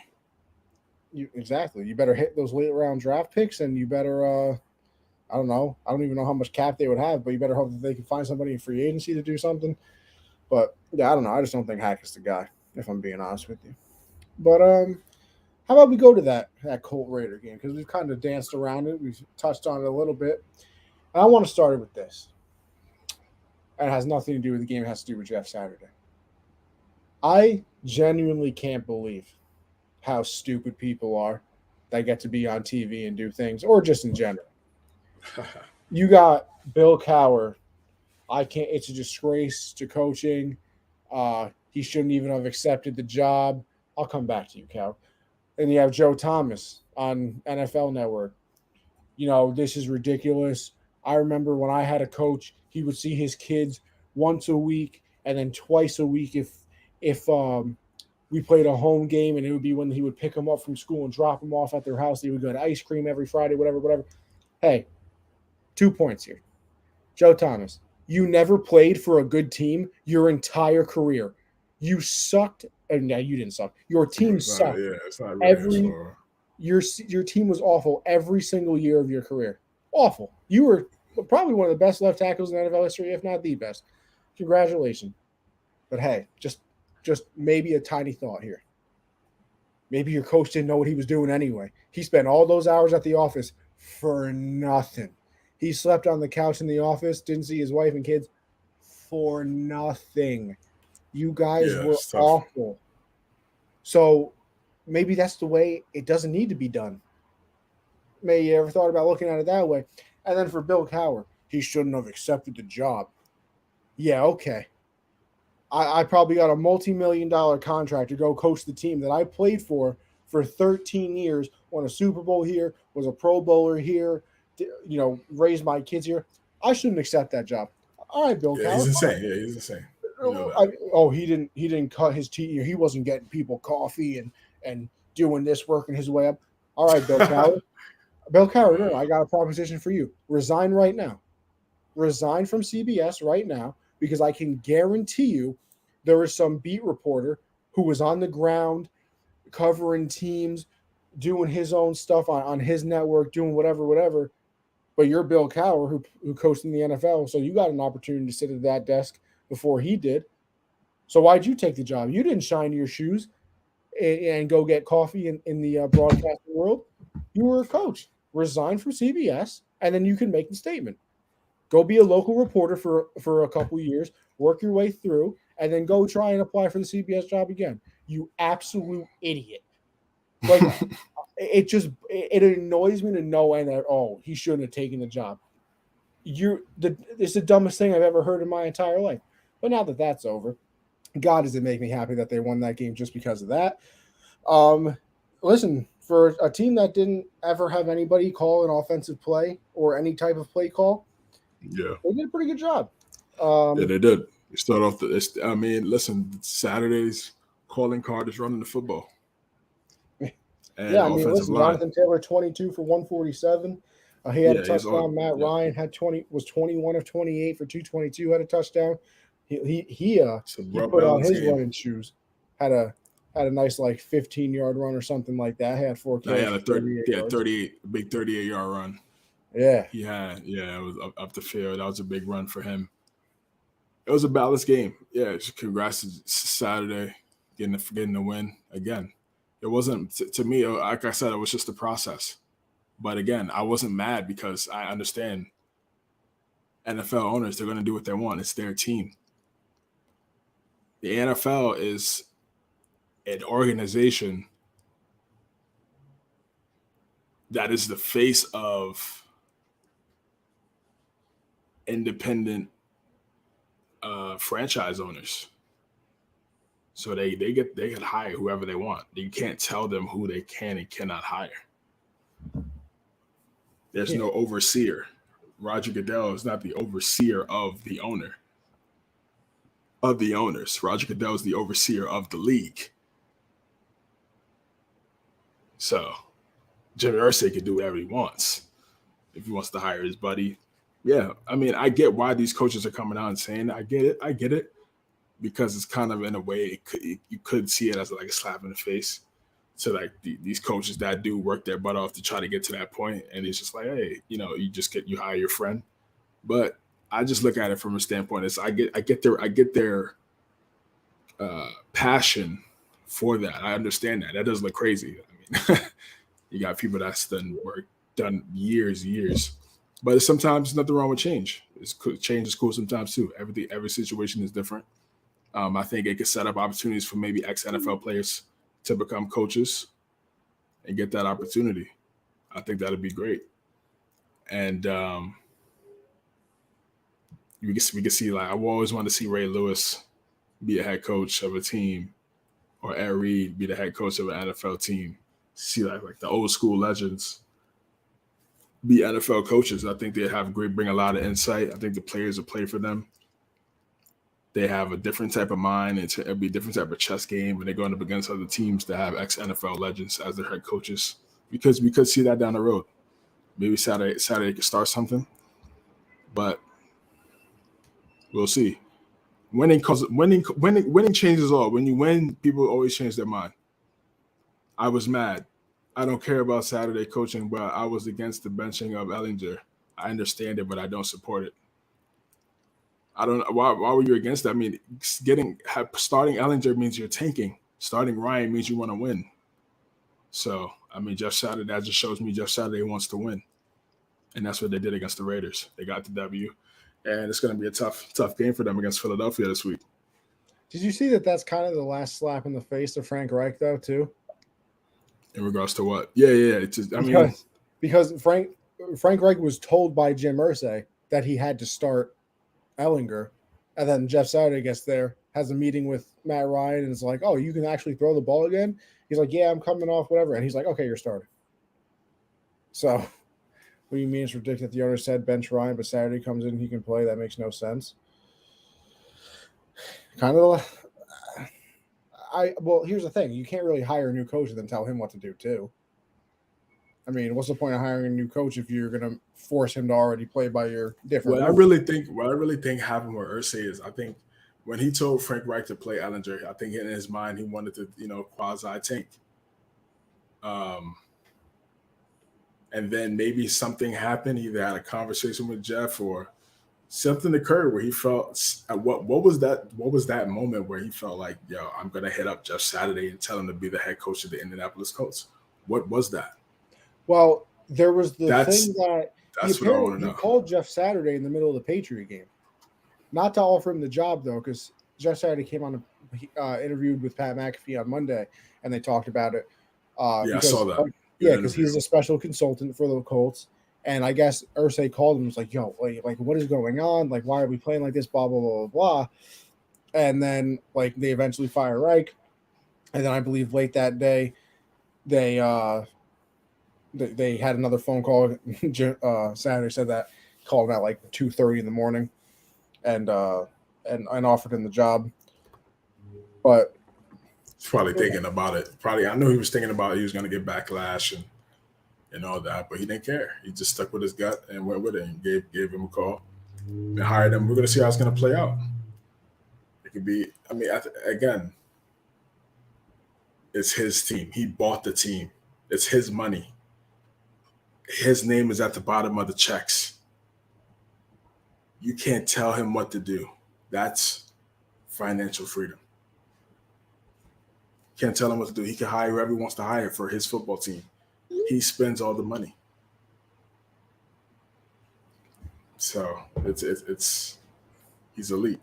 To me, Ellinger is the better quarterback, and this was a prime game for him to show his talent after getting his ass kicked by the Commanders and Pats. And Corey said, no chance Ellinger is not even a real quarterback. I mean, I guess we'll never know now because Matt Ryan is obviously going to start for the rest of the year, you would imagine at least. Yeah, for sure. Just a better option. They weren't, I mean, again, now they're 4-5-1. So they're in the mix.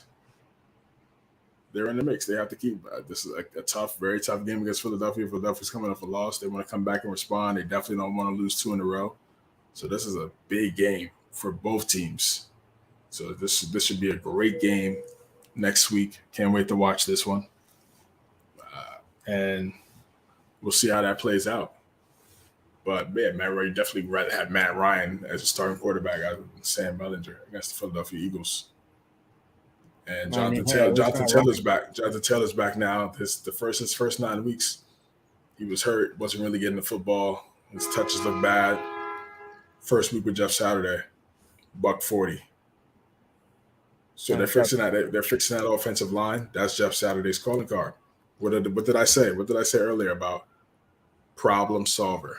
That's one of the first things he did. I don't know if you saw that. That's one of the first things he did was call out the offensive line. Problem solver. I told you. That's what if you are a problem solver, you're gonna make money somewhere. You're absolutely and that his calling card is the offensive line.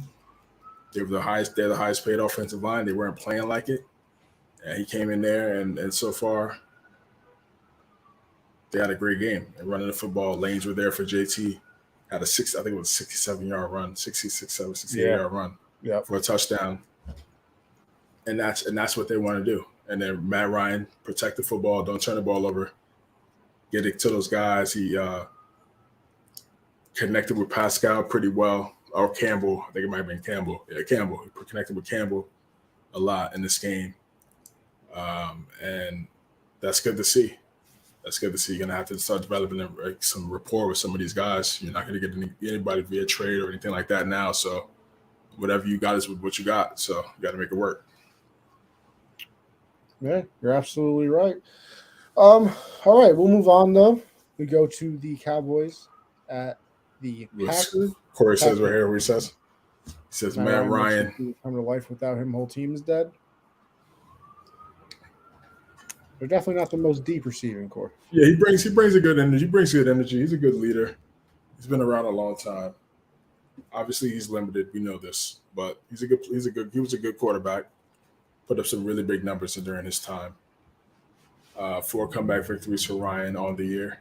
Yeah, he's playing well. He's playing solid. When again, when everything around him is swell and he's not turning the ball over, yeah, definitely have him on your team. But if you're asking him to play hero ball, not happening, champ. No, certainly is not. CJ Pops is watching down at the condo. Him and the boys just got a text watching us live now. What's going on? What's going on? I need to listen. And now that you're watching, bring me back some Chick-fil-A. All right, sneaking up onto the plane. Take a spicy chicken. Actually, no, I don't want the deluxe. That comes with the lettuce and tomato. Not a tomato guy. Spicy chicken sandwich, some waffle fries. Yeah. I'll be all right. Cowboys. Cowboys. About to hook you up. About to eat swell. You about to eat swell, brother? Eating swell has never been a problem for me. Look at me, CJ. I've been eating swell for 22 years, brother. Cowboys at the Packers. Packers come out victorious, 31-28 in overtime. Listen, we always talk about Rodgers owning not the Cowboys, the Bears. I think he has a partial ownership in the Cowboys as well. I really do. It seems like every time they play, they beat him. You got the Jared Cook play that leads to the Mason Crosby field goal back in the playoffs. By the way, Dallas 195-0 when leading by 14 points in the fourth quarter. 195-1 now because the Packers came back and beat them. And this was an important game for the Packers. Obviously, with this win or with this loss, they would have been 3-7. Your season's over. You can say all the fun things you want, like we can run the table, whatever, because it seems like every year the Packers do bad. Aaron Rodgers comes up with some quote and they go run the table. 3-7, you're not running the table. You're dead. 4-6, I guess you still got a chance, but it's definitely a better chance at 4-6.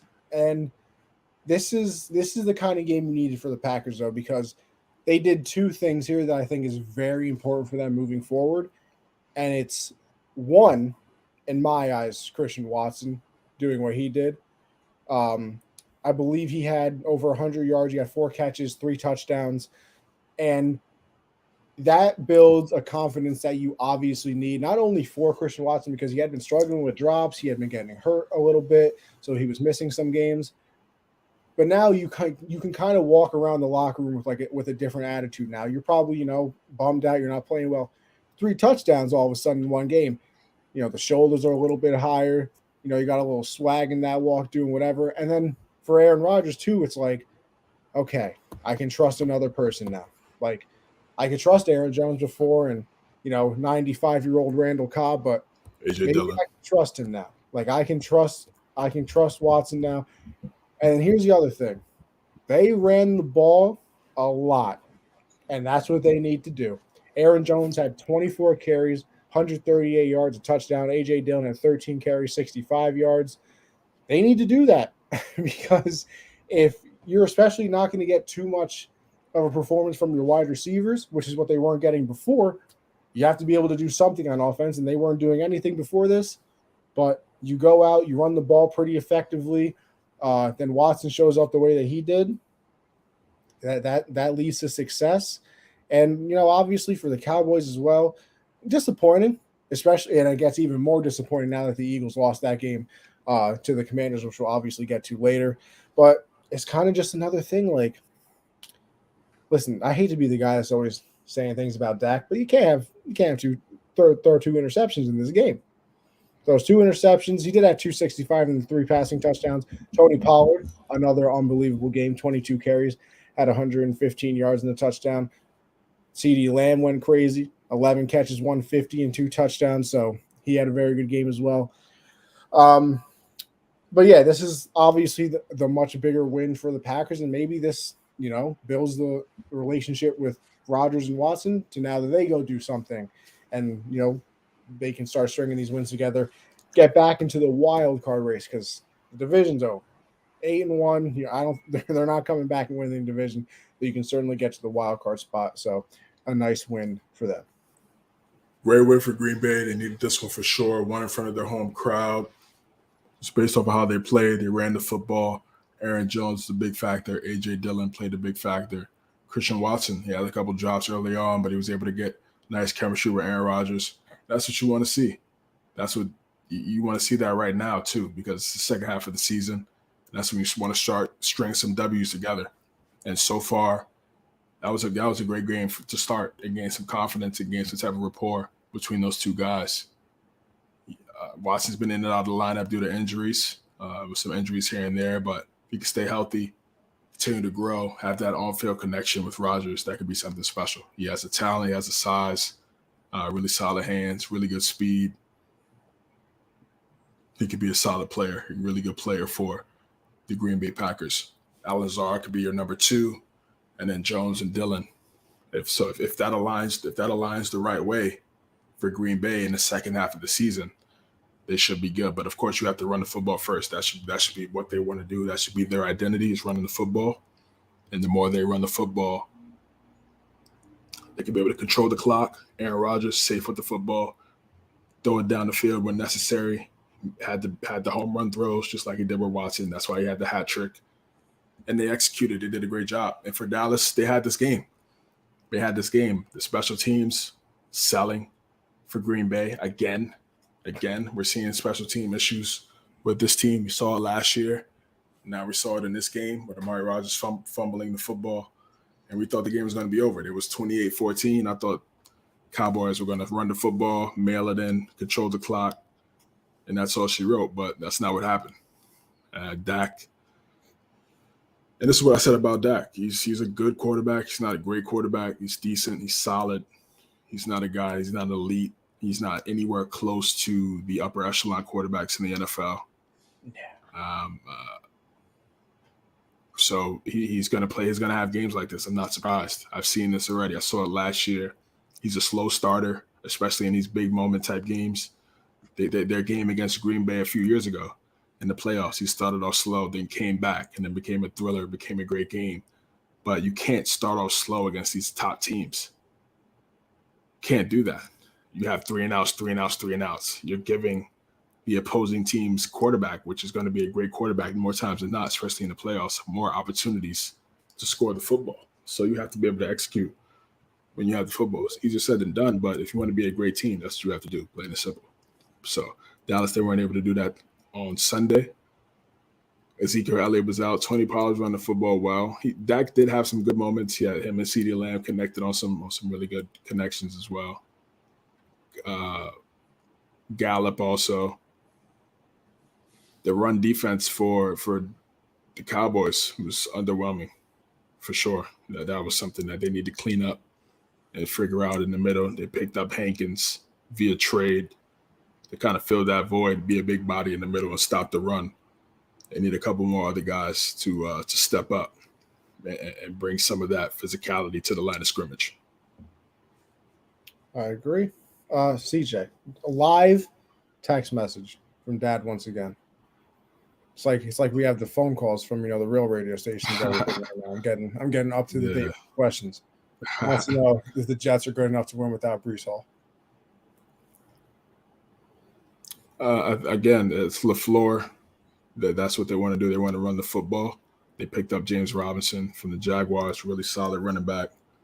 The more he's comfortable with the offense, with those guys up front in the offensive line, and it really just comes down to Zach Wilson, his ability to just protect the football, not turn the ball over.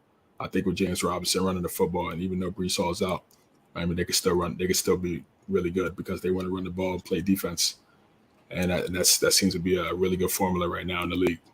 Exactly. Like Breece Hall is the more home run threat, and I think obviously the better running back if I was to pick one.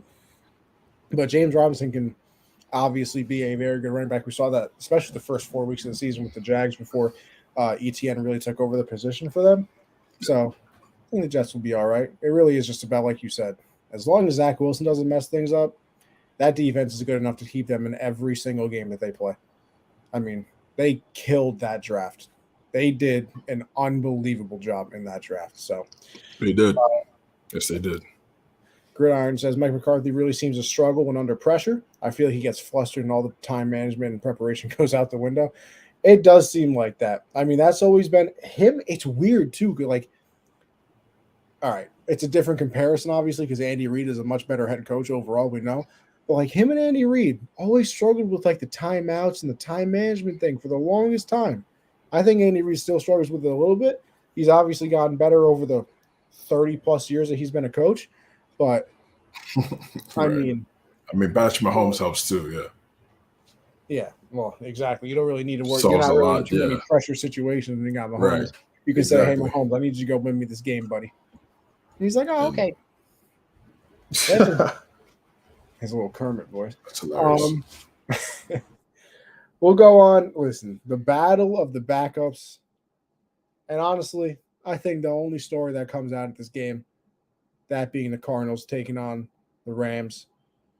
Cardinals came out with a 27-17 victory. I think the only thing that comes out of this game is might be done for the Rams. You might be over. And listen, the worst part about it is you can't really tank because you don't have any of your first round picks for the next what it seems like 30 seasons. Yeah. Yeah. Um, Again, remember laughing at the Patriots after them picks. Da da da da da. See, I can't really be mad though, like with the whole screw them picks thing. They won a Super Bowl. Like I would trade all my picks right now to win a Super Bowl as Yeah. well. So I mean, it technically worked, but like now the rebuild might take even longer because if you look now, Cooper Cup got hurt in this game, high ankle Yeah. It was sprain. not. Yeah. It's yeah. Thank you. Thankfully, it wasn't anything too like Yeah, four severely to six serious. weeks Season ending. though. And I mean, Yeah. That's pretty much the season. There's no point in having him come back. There's no point yeah, in having him come back. What's the point like of having him come especially if back? you lose, like maybe if they go 4-0 in the next four and they really get back into it. But like if Why you would lose why another would why game, would that be the like, case? hey, listen, miracle world. You know what I mean? But they're Yeah. three and Why six would right now. that? Maybe you win 4 games in a row, you get to 7-6, and then Cooper Cup can come back, and you're like, all right, we really do need you. But I mean, you would have to assume that they're not going to win some games here, especially because even with Cup, they're 3-6. Obviously, Stafford didn't play in this game. That's why I said it was the battle of the backup. Stafford didn't play, and Kyler Murray didn't play in this game. So uh, definitely not what we were Yeah. expecting to watch when we picked this game, one, and two, when this game was obviously scheduled. Looking at it at the beginning of the season, but Cardinals Right. came out on top. Big story is Cooper Cup being out, and I mean, it might get real ugly for the Rams. I don't know how you win games now because you were winning them with Cup. Now your best receiver is out. Obviously, Stafford's security plan. I saw something he already had. I think he had 870, like 817 yards and like 70 catches. Is that possible already in week 10? Just special, man. Special, and this is for the Rams. This is tough, and we see this though. We see this when the teams go to the Super Bowl. Either the team that lost or the team that won the Super Bowl, they don't have that same magic of type of season. We see this all the time, and the Rams just another example of that. And it's also just another example how difficult it is to win in the NFL. And just because you got the Super Bowl last year doesn't guarantee you a spot at the Super Bowl the following year. It just does not. You have to go earn it just like you did that year. And you earning that is very difficult because it goes down to the smallest things, penalties, missed tackles, missed assignments that just result in winning and losing. So again, I look at the Raiders and their losses. Last year, they were winning all those close games. That's why they made the playoffs. Now they're losing all those close games. That's why All they're of their not in the losses playoffs. are by one possession. Yeah, exactly. So that just speaks to the attention to detail and how pretty much perfect we have to play or close to it to be successful every Sunday. But yeah, the Rams, they won the Super Bowl. You're right; they were able to get that going, but this season has just been a disappointment. Guys haven't been able to stay healthy. Prayers up to Cooper Cup. Hopefully he could get back right, just 100%. I don't expect him to come back and play. He doesn't need to come back and play. That looks like their season is going in a different direction. Seattle was that sleeper team. that we didn't know if they was going to be good or that was going to be a going to playoffs. We had no idea they were that sleeper team. They're doing a great job right now, even despite that L. I like the way they came back. So it's just not the Rams' year. They got to get back to the drawing board. Hopefully Stafford could get healthy and get together as well and get himself 100% and get back to the drawing board. Yeah, Sunday Night Football had the Chargers take on the 49ers. 49ers came out with a win in this one, 22-16. First of all, I would love to just we say it all. Well, not maybe I do. I just wish the Chargers team would be healthy because there were a couple throws in this game that I saw Herbert make that I don't think a lot of people in the entire NFL could make.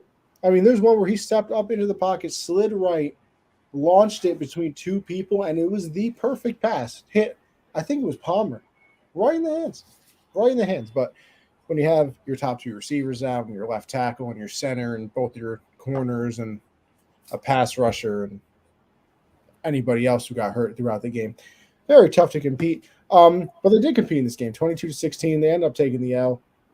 And, some storylines coming out of this game is just the fact that Elijah Mitchell had a lot of touches. And, obviously they traded for McCaffrey. So you don't really expect that.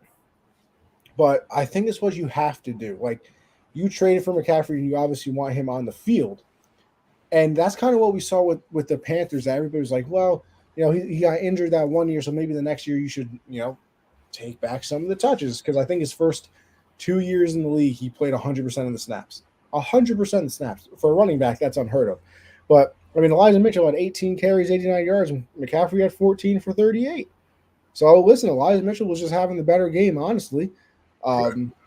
So you kind of just have to go with a hot hand. Obviously, McCaffrey still did his thing out of the backfield. He had 4 catches with 39 yards as well. That's obviously always a threat that he will be. And just another game where the defense for the 49ers plays pretty well and Jimmy doesn't do anything to mess it up. 240 yards, no touchdowns, no interceptions. I believe this is like his 10th victory. I think he has like a 700 winning percentage, something crazy, in games where he doesn't throw a touchdown. Like, he just – there are certain games he doesn't do anything, but, like, the defense plays well and the running backs do their thing because that's what Shanahan really likes to do. And winning keeps you employed for a very long time in this league, as we have seen over and over again. But, yeah, a solid win for them. It keeps them, obviously not only alive for the playoffs, which a lot of people – you're at least probably thinking that the 49ers are going to get into the playoffs. It keeps them alive for the division. They're 5-4 now. And like I said, the Seahawks are 6-4. I believe they'll be on their bye this week. I don't know who the 49ers play. We'll obviously see that coming up when we make our picks. But good win for them. And a comeback win because, going into the second half, they were losing. Then they shut out the Chargers in the third and fourth quarter and ended up coming out with a W. Yes. Yeah, again, and it's not pretty, and you think with all the talent that they have, it's supposed to look a certain way, and I think if I'm Trey Lance again, I'm still extremely motivated to get back and get healthy because if he's the guy that he wants to be, they could definitely use him, his gifts, with even more talent that they have around him with Adam McCaffrey. This is gridiron. Elijah Mitchell is the man. I'm really happy for him to keep a prominent role. Yeah, they're going to go by committee. You don't want to do what Carolina did to McCaffrey, run him down to the ground and gets hurt.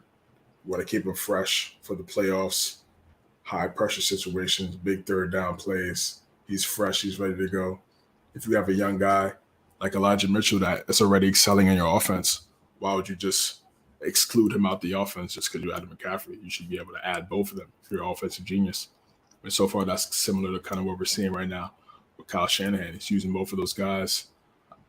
We already know you can put Debo back in the backfield as well. So it's just they're going to be dynamic. They're going to be tough to stop. And then they play defense too. But as much talent that they have on the outside that may seem finesse, they're physical. And they play defense. And they lock up. And if you sleep on that, you could really get blasted.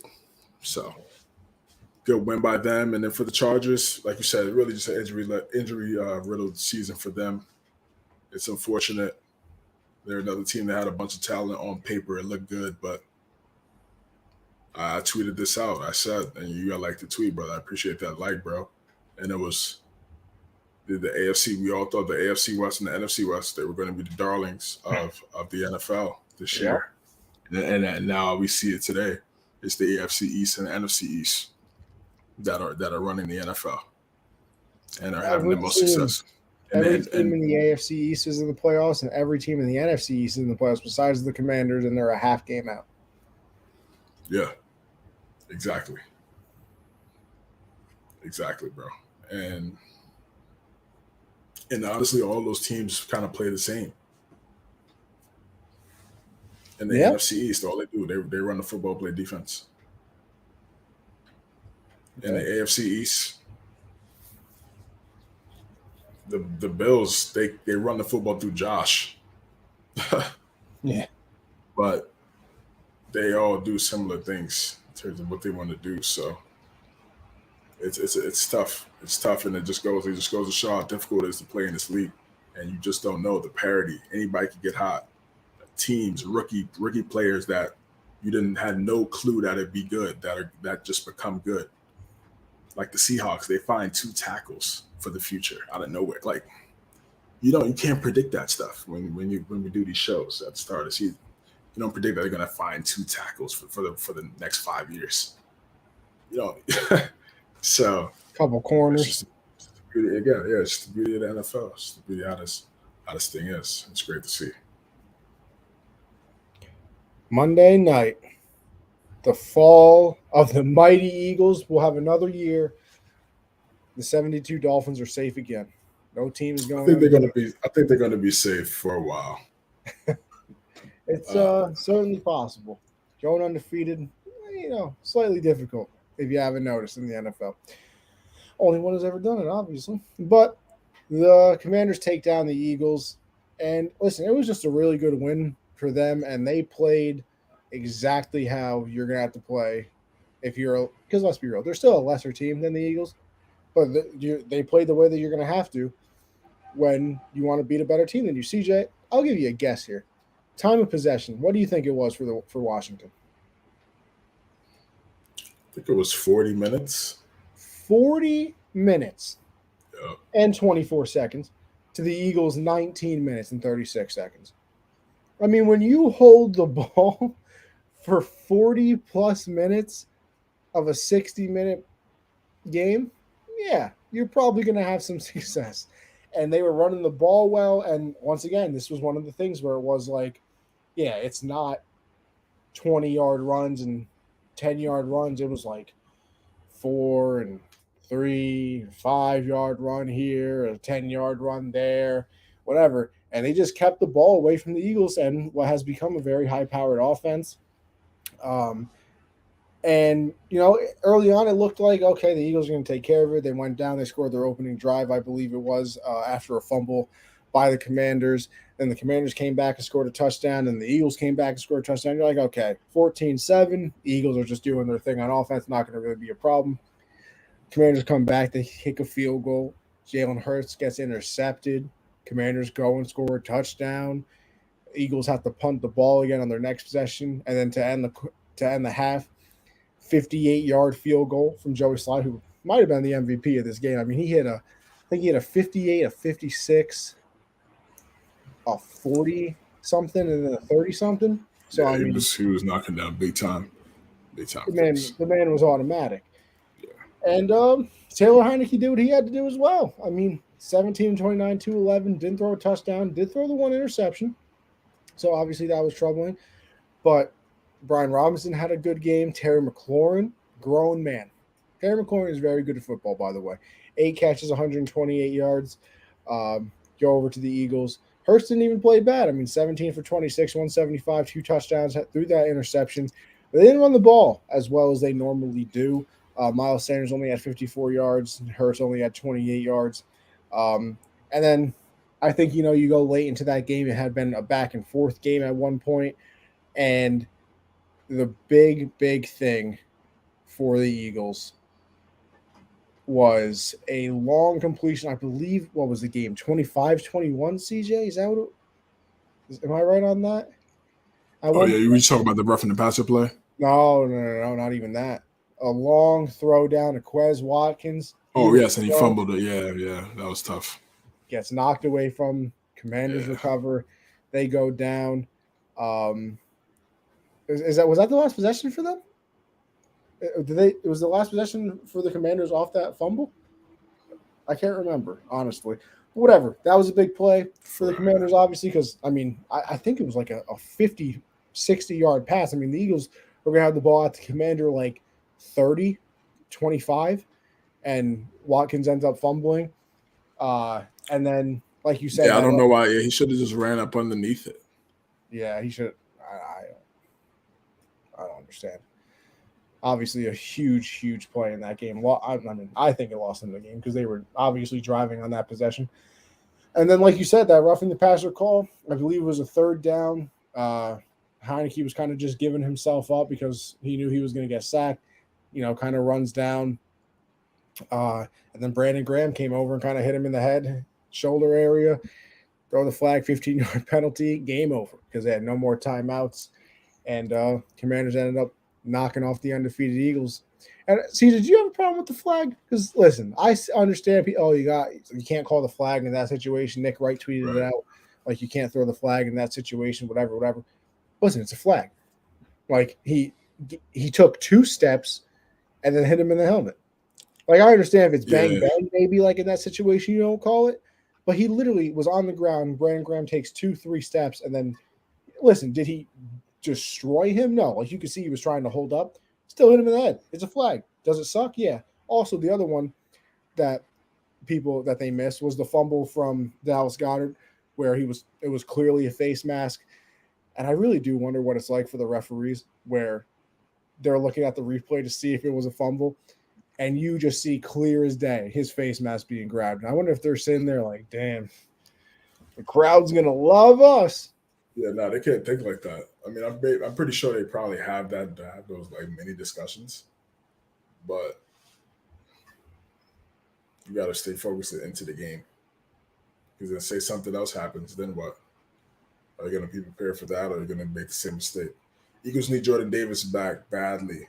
Washington's longest run of the night was 11 yards. Eagles also need to tackle better. No one goes low on that team. They all swarm shoulder pads.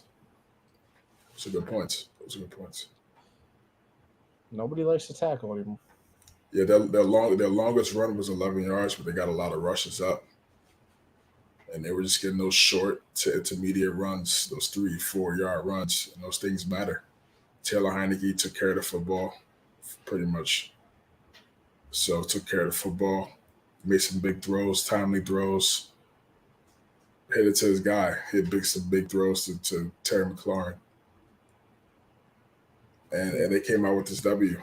And the Eagles, they had their opportunities to win this game, but they kept turning the ball over.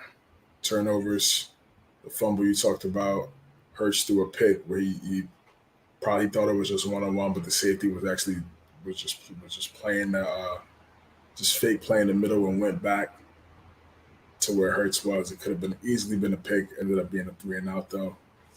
That hurt the drive. So I just saw little things that where they usually clean up on, like that we saw in the first 8 games that they didn't do a great job of executing on in the beat and last night. So it's one game.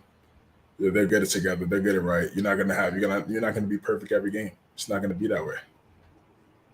So just clean up those mistakes. They'll be fine. Well, Commanders did it. What a time to be alive. Half game out of a playoff spot. Unbelievable. AFC East and NFC East, the powerhouse of the NFL, as everybody predicted at the beginning of the season, clearly. But with that, CJ, it's about that time. It is Yes, about that sir. time where we go into the week 11 and we make our picks. I don't know. Do you know how we did last week by any chance? Yes, sir. I went 9-5. I went 8-6, man. Okay. So I got my dub this week. And then I'll have next to get week, let's back see on if I track. can. Yes. Next week we're gonna go through these games. You got the link up? Oh, don't you worry. Let's Ready? get it. Bang. Right there. Got it for everybody. Kick it off. Thursday night football. Titans are taking on the Packers in Lambeau Field. I'm going to go with the Pack. This is a very interesting game. Titans are just a team you cannot sleep on. They travel well in terms of how they want to play. Wow.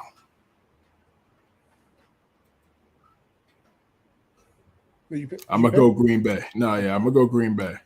That's a tough game. Bears and the Falcons. I got Chicago. Absolutely. Even though I don't support improving and losing, but I want them to get good players for Justin Bear down, Fields. baby. Bear down. And Bear Justin down. Fields, I greatly appreciate what you've done for my fantasy team these last 2 weeks. Let's keep it moving, brother. Facts. Panthers and the Ravens. I got to go with Lamar. Lamar versus Baker. Sorry, Baker. This is different territories now. Yeah, I don't think this is much of a competition. Yeah, at all. Browns and the Bills. When does Deshaun come back? Week 12. 13. 12. 13. Okay, next 13. week. 13, No, week 13 yes. because – no. Week 12. Yeah, it is week 12 because they have their bye next week. Yeah, he can come back. He can come back to practice today or tomorrow. Yeah, he comes. Because they have their bye next week. Then he's back. Man, so I'm gonna go with Buffalo here. I would have went with Buffalo even if this was Deshaun's first game. Either way, but yeah, I think Buffalo need this. They need to get this game together. They need to get this right. Browns do want to run. They do like to run that football, so it could be a tough one. But I think they'll get it done. Yeah, I agree. Bills need a nice little bounce back victory here, and I think that they get it. Commanders and the Texans. I got the Commanders. I just don't believe in Houston right now at all. I don't think anybody can believe in Houston right now, so I don't really blame you there, brother. Eagles and the Colts. Jeff Saturday's second game. I'm gonna go Philadelphia still. Yeah, gotta go with the Eagles here. Love the Jeff Saturday story. Hope he succeeds just so everybody shuts up and gets mad about him actually getting the head coaching job. But yeah, Eagles are looking for a bounce back, to say the least. Yeah, they definitely are. AFC East showdown, Jets and the Patriots. I'm going with the Pats. Come on now. 14 straight victories is what we're going for over the Jets. And I think it continues because why not? We saw what Bill did to Zach Wilson. Why would I think that anything changes? No, I think it'll be a different game. I think it'll be a closer game. I think Zach will know to take care of the football. It's going to come down to Mac Jones. So can he put down some really solid drives together to get us this W in New England? In New England, he needs this W right here, man. No excuses. This is a big game for Mac Jones, man. Because Thanksgiving Day, we got the Vikings. We need this W right here. Prime time, seriously. Though. Kirk Cousins is never good. It doesn't matter. It doesn't matter. I'm for New England's sake. You can't just automatically bake. Maybe Thanksgiving is his sweet spot for a prime time. He goes crazy. Who knows? Nice little turkey leg after the game. Yeah, we don't know. We don't know. Maybe the Thanksgiving is CJ. Do you a prime time game for him? Do you feel that turkey is the most overrated part of Thanksgiving, like I do? Yeah. I'm not like overly hype about it. I just put turkey on the plate because I feel like I have to. Yeah, if it's there, of course, but it's not. I'm not pressing for it. No. Smart man. Where we at? Okay, we got Rams and the Saints. I'll take the Rams. I'm gonna take the Saints. Okay. Yeah, I'm gonna take the Saints because I don't think Stafford playing. I have no idea. Either way, I'm taking the Rams. I believe. I just don't. I'm not a fan of the Saints. What they're doing. I thought the Saints were going to be so much better. I picked them to have a playoff spot. So disappointed. I did the same. I thought they'd be up there as well. I was very wrong. Well, it happens sometimes. Lions and the Giants. Lions, sneaky team. They're a sneaky 3-6 team. If you don't put some solid, they could score. They could score on you. They could score in bunches quickly. That's one thing I can say about Dan Campbell, his team. They know how to score. Sometimes they don't know how to stop the other team from scoring, They do not. but they could definitely put points up. So this is this team where the Giants defense really needs to step up because the Giants barely get to 24. Barely. If they could get to 24, they'll get the W. If they can't get to 24, it's clipped. So they barely, sometimes they get 22, 23, 21. They need to get over. They need to get like 27 in this game. I'll go with Big Blue in this one. But Lions, believe it or not, very good team scoring the football at home. On the road, not so much. At home, they average about 35 points, I believe it is. The road, they struggle. Obviously, they didn't struggle against the Bears last week, but this should be interesting. It's CJ, gonna be this is interesting. team of the week, by the way. Raiders at the Broncos. Raiders at the Broncos, yeah. Derek Carr's quote definitely hit a spot, man. You know, he was getting emotional and talking about what's going on. That was definitely powerful words. This is a wild game. I have no idea what's going to happen type game. And I'm going to go with the Raiders. At least they can score. I'm going to guess. I'm going to go with the Raiders. I can't. I don't know. I don't know what's going on over there in Denver right now. Cowboys and the Vikings. Wow. Game of the week? This is Dak versus Kirk Cousins. Who will sell the least? I got the Vikings. Cowboys defense is good. I'll go with the Vikings, though, mainly because it's at home. Bengals coming off of okay, yeah. No, mainly because it's at home, and I don't know. That's a big confidence boost to beat a team like the Bills, Super Bowl favorites. I think they ride that wave into another victory. Okay. Bengals coming off a bye, facing Pittsburgh. I got Cincinnati. Yeah, I got the Bengals as well. Even though Chase is still out, Chase is still out. Yeah, but they need that dub back from week 1, so they need to get that one back. Chiefs and the Chargers. I think the Chiefs they go 2-0 on Chargers.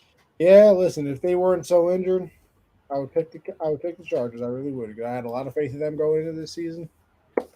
Injuries are a bad thing in the NFL, so I have to go with the Chiefs here. Okay. 49ers and the Cardinals. I got the Niners. Yeah, I'll go with the Niners as well. I mean, Cardinals just haven't been anything special this season, and I think that continues. Well, listen, that ends it again. Another wonderful episode, if I say so myself. Yes, it was. For me and you, appreciate everybody in the comments. Corey, Gridiron, Matt, I know you were in here earlier on as well. Pop sending in the text. Pops, right, Mr. Connor, appreciate you, man. Him and the pals down in Carolina doing whatever they're doing.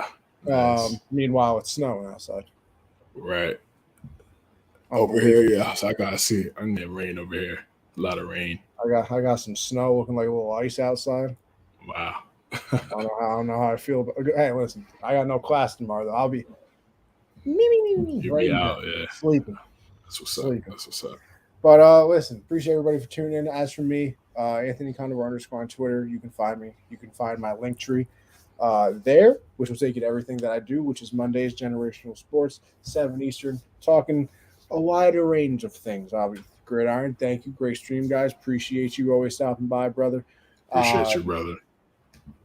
Yeah, Generational Sports is Monday, 7 Eastern, talking about everything. Obviously, me and CJ. You can find us here every Tuesday. That would be at 9 Eastern, talking about everything in the football world.